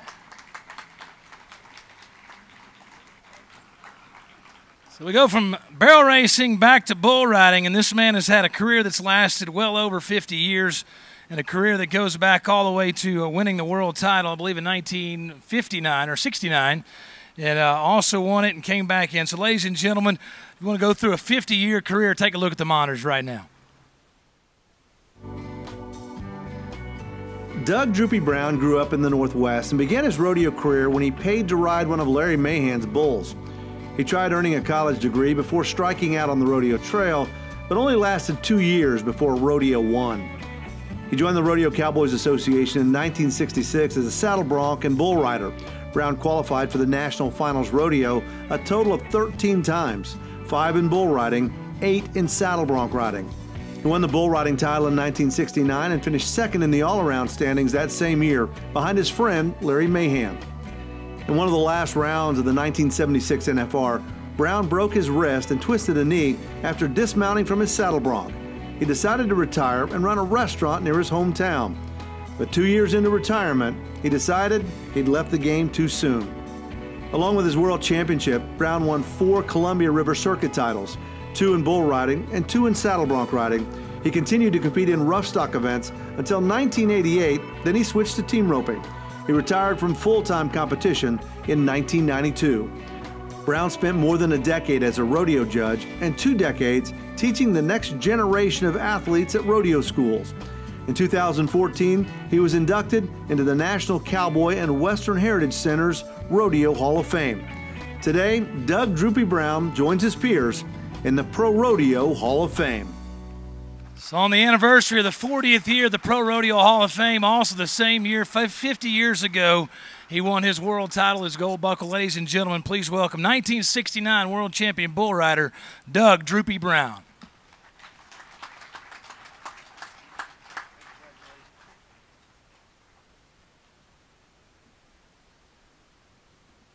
Can I just go with what Jimmie Munroe said and call it good? She's such a wonderful speaker. I hope you don't mind if I read mine a little bit. Yeah, I got to use these. Boy, that 50 years kind of slipped by. First, I want to thank the PRCA and the selection committee for my induction into the hall. I don't need to tell you what kind of statement this makes about a man's rodeo career. I want to thank Kent Sturman for putting this all together, and it must have been like herding cats trying to tell cowboys where to go. I need to thank Mike Laughlin and Lee Rain, James Ferguson for nominating me. Mike was the reason I submitted an application. He wouldn't leave me alone. And James rewrote my biography and resume because the way I sent it to him, he couldn't read it. And then he forwarded it to the selection committee. It was illegible. So James Ferguson, fortunately too, one of my friends I worked for in the boot business, he runs the Twisted X boot company. And James, my address you got, and that'll be a full quill, please. I also need to thank Sean Davis, who wrote a letter to the committee, because what I heard was the letters about me were sliding by the induction committee, and who's that? Who in the hell's that? So Sean reminded them back 50 years ago, they needed to dust some, clean up some rodeo sports newses to figure out who in the hell it was. Dave Appleton wrote a letter, Bob Tallman wrote a letter, and Larry and Martha Jordan. I can't thank Larry enough. I think Larry was a great advocate for me. You know, when I started out in the RCA, and I filled my permit at the Salem Rodeo at the State Fair, Dave Stout and Gene Pruitt signed my card. I kind of started out going to junior rodeos with my labor. I moved next door to when we moved from Washington State off of a dairy into Oregon. And we started going to junior rodeos with my buddy Larry Unruh.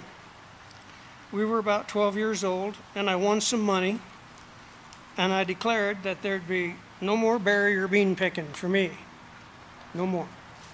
That's how we earned our school clothes and tennis shoes for school and picking crops in the Willamette Valley. So I wanted some money, and I laid it on the kitchen table, making sure my dad would see it. Must have been $75. That next morning, about 4:30, he was getting ready to go to work Monday morning, and he rapped on my bedroom door. And he says, "You better get up. You're going to miss the berry bus." And I said, "Well, I ain't picking today." Well, he says, "Why not? You can make $5." I said, "I got $5. All I can remember is my ass sliding across the linoleum floor, and I caught the berry bus. And I made $5. You know, going into the hall with my heroes of the rodeo world gives me a proud but humbling understanding of the magnitude this celebration represents. Every cowboy going down the road wants their career to end this way. ProRodeo doesn't have a lot in common with other professional sports, but one thing it does have in common is that it will define who you are. Byron Walker called me today and he said, "Welcome to the club." That felt really good. So I want to thank everybody for coming here and congratulating me. It's been a wonderful experience, of course, once in a lifetime. And for everybody who contributed to this wonderful celebration, thank you.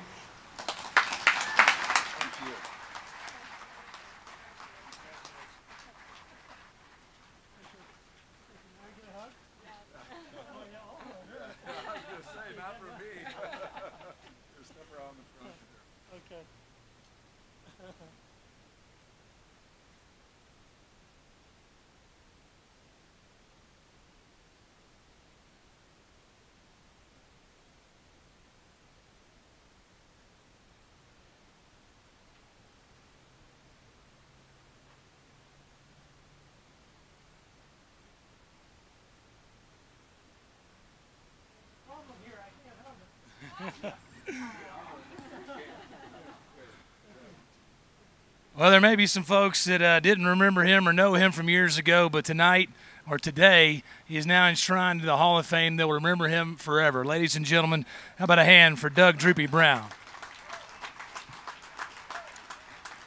When we talk about rodeo events, we talk about the level of injuries. We go to this next event in bareback riding, one of the most toughest events in all of rodeo, and this man obviously put it all together in his career as he came out with a world title as well. Ladies and gentlemen, inducted into the bareback riding event this year is Larry Peabody. Please turn your attention to the monitors. In 1980, Larry Peabody was about to retire from professional rodeo after 2 rough seasons when a $1,000 refund check from the IRS arrived in the mail. He decided to rodeo until the funds ran out. Shortly after receiving the check, Peabody won the Pikes Peak or Bust Rodeo, hit a hot streak, and never looked back. Peabody was always a consistent and modest rider. Bruce Ford was often quoted as saying that if Larry Peabody ever figured out how good he was, he'd be a world champion. In the spring of 1981, Peabody won the National Intercollegiate Rodeo Association Bareback Championship, helping Dawson Community College win a national team title.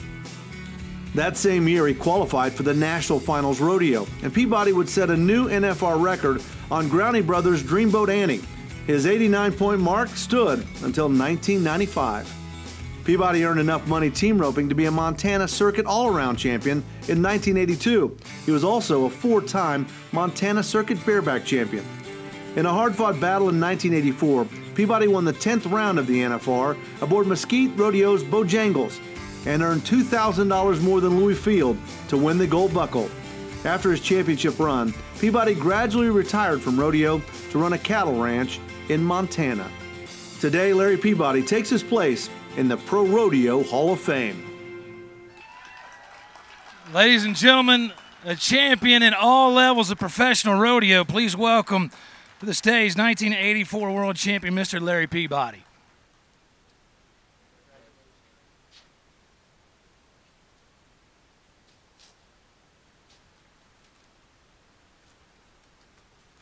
Thank you, ProRodeo Hall of Fame Committee, for inducting me into the class of 2019.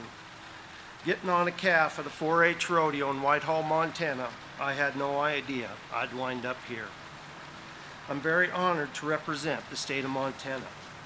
Thank you, Professional Rodeo Cowboys Association. You may have heard of some of these names: Red River, Necklace, All Velvet, Staircase. I got on Staircase when I had my permit, and I got hung up after the whistle. The pickup men got me off, my chaps down around my ankles, and I was stumbling, getting over to the fence, and the stock contractor rides up and says,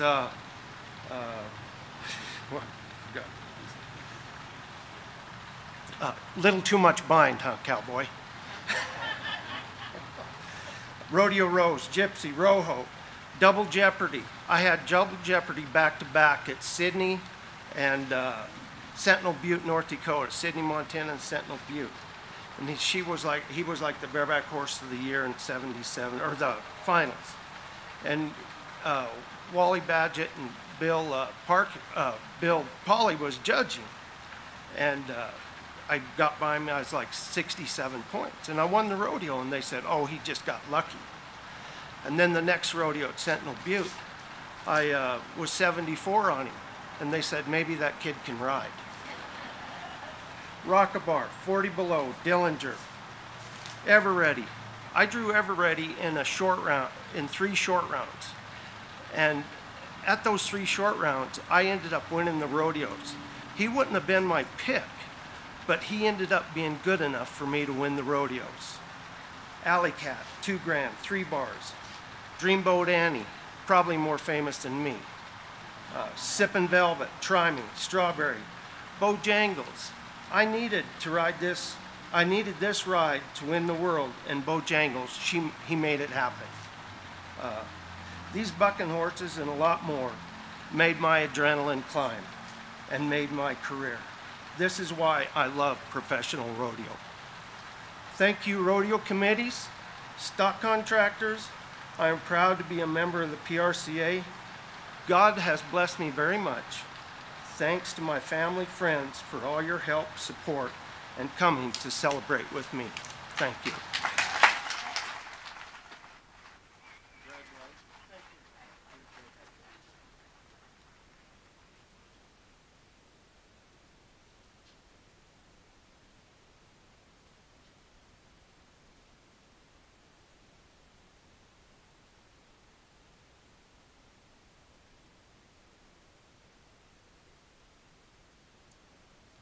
There he is, a 4-time circuit champion in Montana Circuit, also a college champion, and 1984 world champion, also home. One of the most beautiful ridings, bareback riding styles of anybody in the bareback riding history. So we go from bareback riding now to steer wrestling. So inducted in the big man's event of steer wrestling is Dean Gorsuch, also one of the youngest ever to be inducted right here into the Hall of Fame. Turn your eyes to the video as we go through a life of Dean Gorsuch. Dean Gorsuch, a third-generation steer wrestler, grew up in the cattle country of northwestern Nebraska. He competed in college rodeo while studying welding at Eastern Wyoming College. Gorsuch eased into professional rodeo. The Nebraskan spent 5 years as a pipeline welder and a weekend circuit contender before jumping into full-time rodeo in 2005. Sticking mostly to circuit rodeos, he won the Montana State Circuit Finals Rodeo Steer Wrestling Average in 2005 and qualified for his first Dodge National Circuit Finals. When 2005 came to an end, Gorsuch wound up 6th in the world. By the end of 2006, Gorsuch had a world championship and a brand new career. He suffered an injury that kept him out of most of 2007, but he came back strong, finishing as a runner-up for the world title in 2008. His second gold buckle came in 2010 on the back of his gray horse Pumpjack. Pumpjack came in second in the AQHA PRCA Steer Wrestling Horse of the Year ballots. After retiring from rodeo, Gorsuch took a job teaching welding at Eastern Wyoming College and running steer wrestling camps near his home in Gearing, Nebraska. Today, Dean Gorsuch joins his fellow world champions in the ProRodeo Hall of Fame.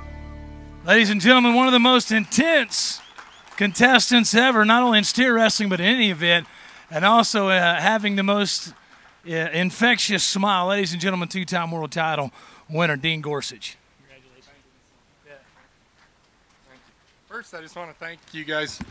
Thank the PRCA. I wouldn't be here if it wasn't for them. And thank you, Kent, for putting me in here. This is amazing. I'm so nervous.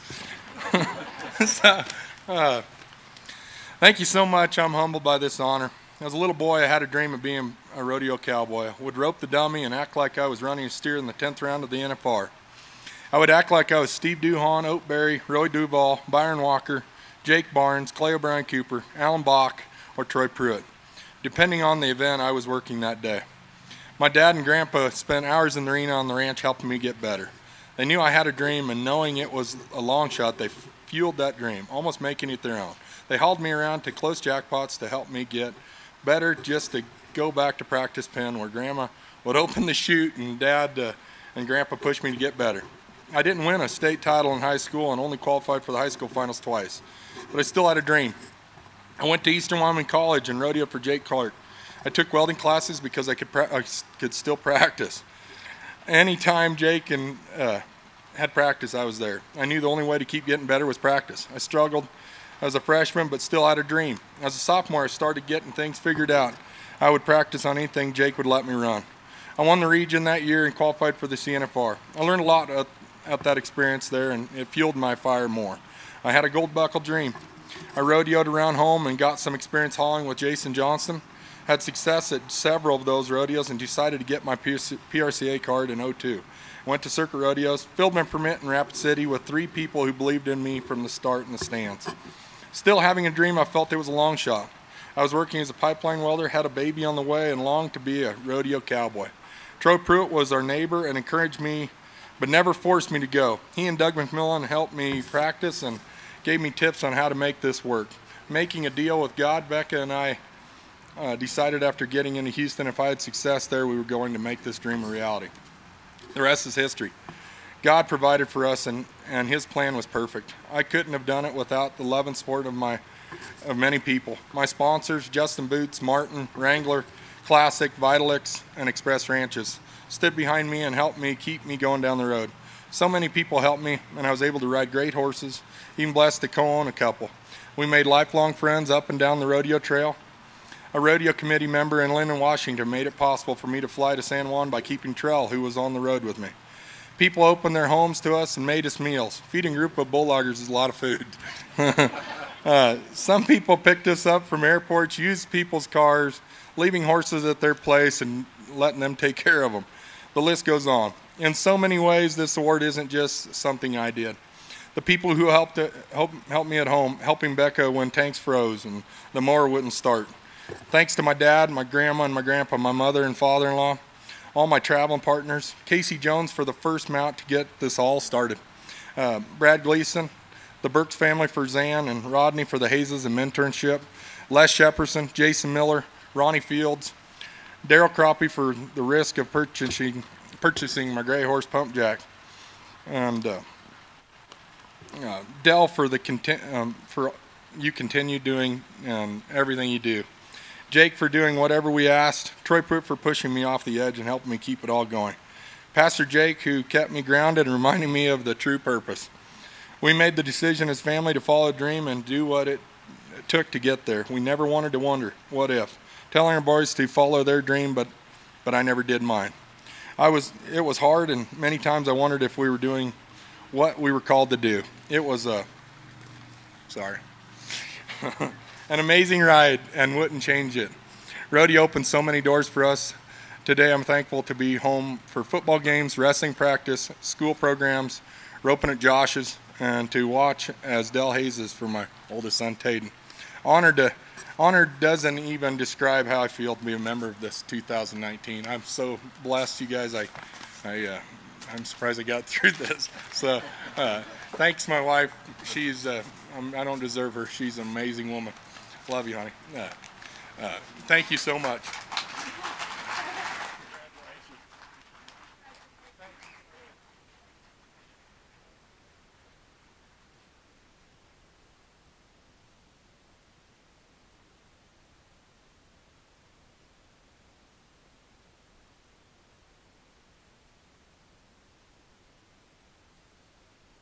One of the nicest guys ever in professional rodeo, two-time world champion. Please, one more time, big hand for Dean Gorsuch. Also qualifying for the regular national finals rodeo 8 different times. We now go to our final inductee, one that is might have more accolades than any other team roping in the history of professional rodeo. And I won't do it justice, so we'll let Jeff Metters do it. So, ladies and gentlemen, turn to the video as we watch the life of Alan Bach. Alan Bach fell in love with roping at an early age. In order to concentrate more on roping, he moved from Washington to Arizona in high school so that he could practice longer. In 1977, he joined the PRCA, and in 1978, he went to his first national finals rodeo with partner Brian Burroughs. In 1979, everything went right for Bach, and he won his first NFR average and world championship. Bach would make 30 appearances at the NFR and win 4 world titles. Among his many accomplishments, in 1990, he became the first cowboy in history to jump from 15th to 1st during the NFR and win the World Championship. The narrow margin of victory, just $500. In 1995, the first year the PRCA crowned both World Champion Header and World Champion Heeler, Bach and his partner Bobby Hurley took the gold buckles. In 1993, the pair had finished first and second, with Bach finishing just behind Hurley. Bach has never been shy about his faith in God being a major component in his life. In 2006, he formed Forever Cowboys to mentor young cowboys and cowgirls. Bach wanted to increase the impact of cowboy values on the next generation of rodeo athletes. He has also helped influence the rodeo world through his roping camps. He even took the opportunity to teach the basic to 40 ropers in Israel at a 2-day camp in the Golan Heights region. Please make room in the Pro Rodeo Hall of Fame for a 4-time world champion, Alan Bach. Ladies and gentlemen, the man that changed team roping, Mr. Alan Bach.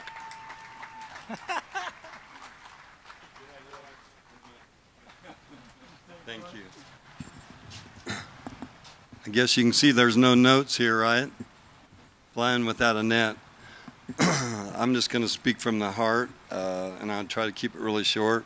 Thank you so much for everything that you do. If it wasn't for you guys going through all the hard work, we wouldn't be honored with this opportunity, and I just thank you guys for that. I want to brag on the Lord a little bit. I want to turn it into a sermon by no means, but I'm really proud of the sport of pro rodeo. To raise my family in rodeo, I can't tell you what it means to me. We have been able to see God's hand in our sport. We don't see horrible, mean, sinful things go on around our world. We kind of lived our world in a bubble, I guess you'd say. And I think a lot of you would agree with me that we're a God-fearing bunch of people. We're not ashamed of that. I think our sport represents our nation better than any other sport. I might be a little bit prejudiced to that, but when I look around at some of the other sports and all the spoiled attitudes they have, and the fact that they'll take a knee when our flag flies, and I'm really proud of our sport. That I never have seen a cowboy disrespect our flag, and I guess the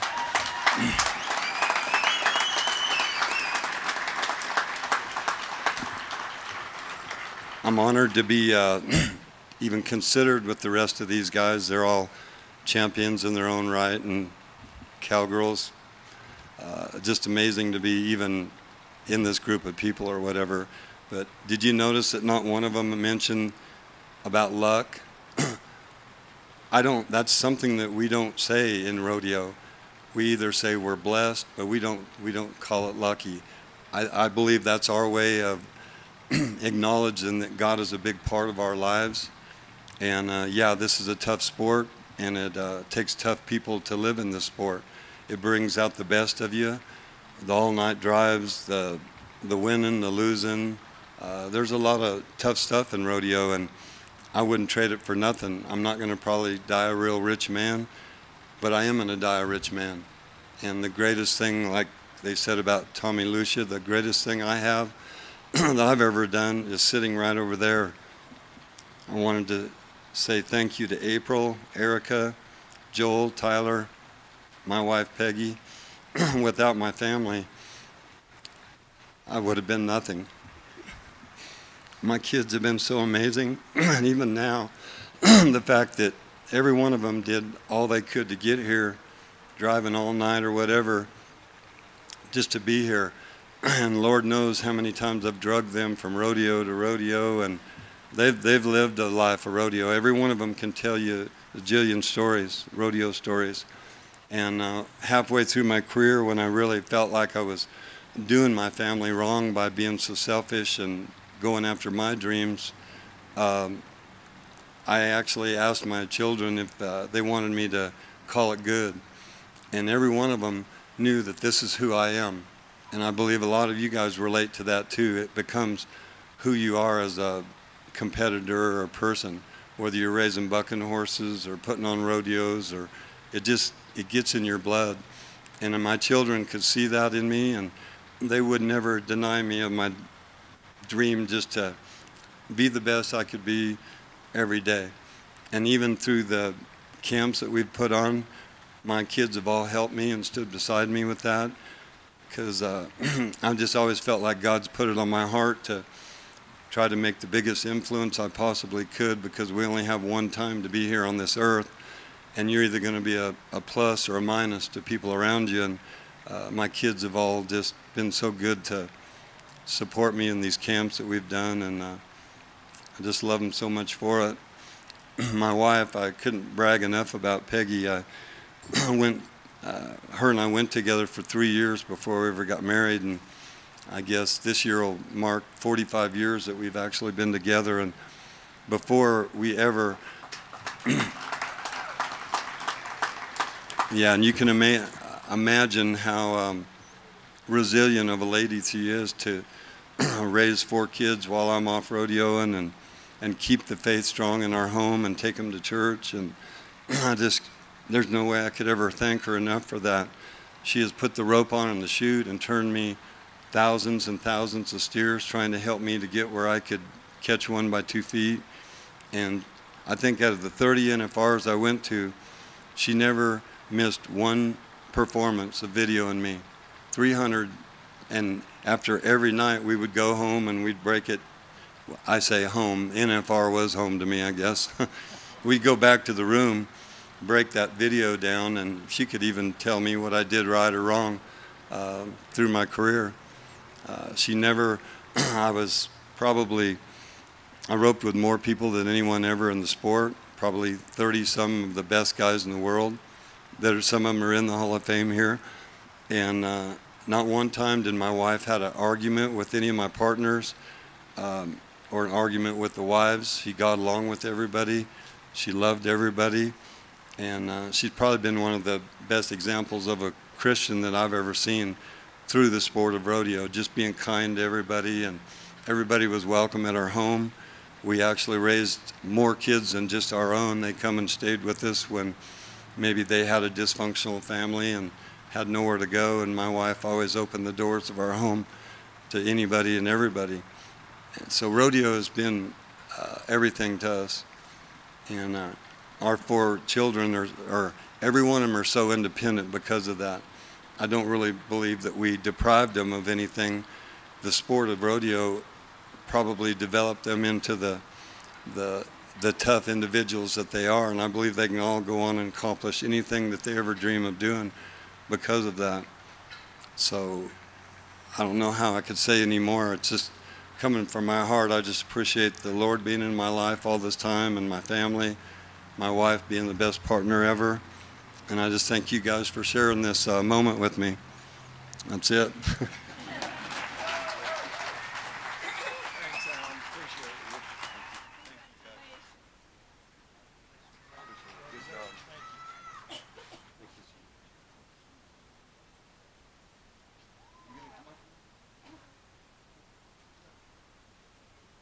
take forever. He says get up here, right? Well deserving.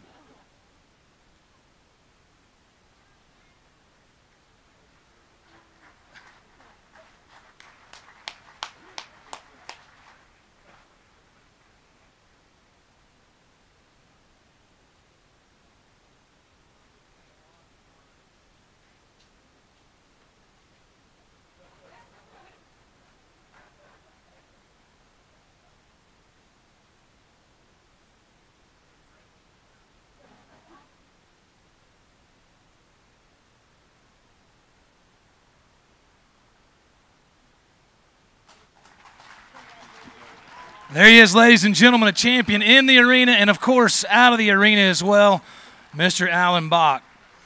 Well, how about a big hand? I mean, all of the folks that went in, the 12 inductees this year for 2019, what do you say? How about we give them a big round of applause? These are the ones that keep rodeo history going, almost to 300 inductees into our Hall of Fame. But this time we want to thank our inductee breakfast sponsors. Thank you, the Women's Professional Rodeo Association. I know you guys, a lot of you are out here. Of course, our president's up here. Also, the Miss Rodeo America Pageant Incorporated. We've got Taylor McNair up here. Thank you for being here this weekend as well. We'll see you at the NFR later on this year. Also, big special thanks to Jeff Metters. Those videos are hard to put together, and he drags and does a great job with his group at Geronimo Productions, so big thanks to him as well. Also, today, we're going to leave here and swing by. If you want to hang out with us for the complimentary lunch, this will be being served right after our ceremony here in the Hal Luttrell World Champion Pavilion.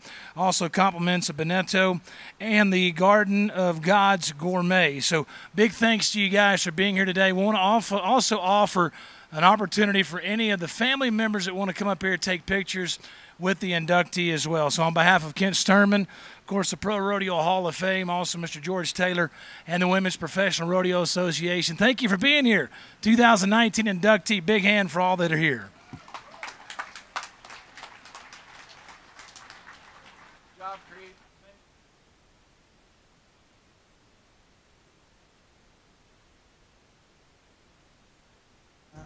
Can't forget what my daddy said. He said, happiness is found inside your heart.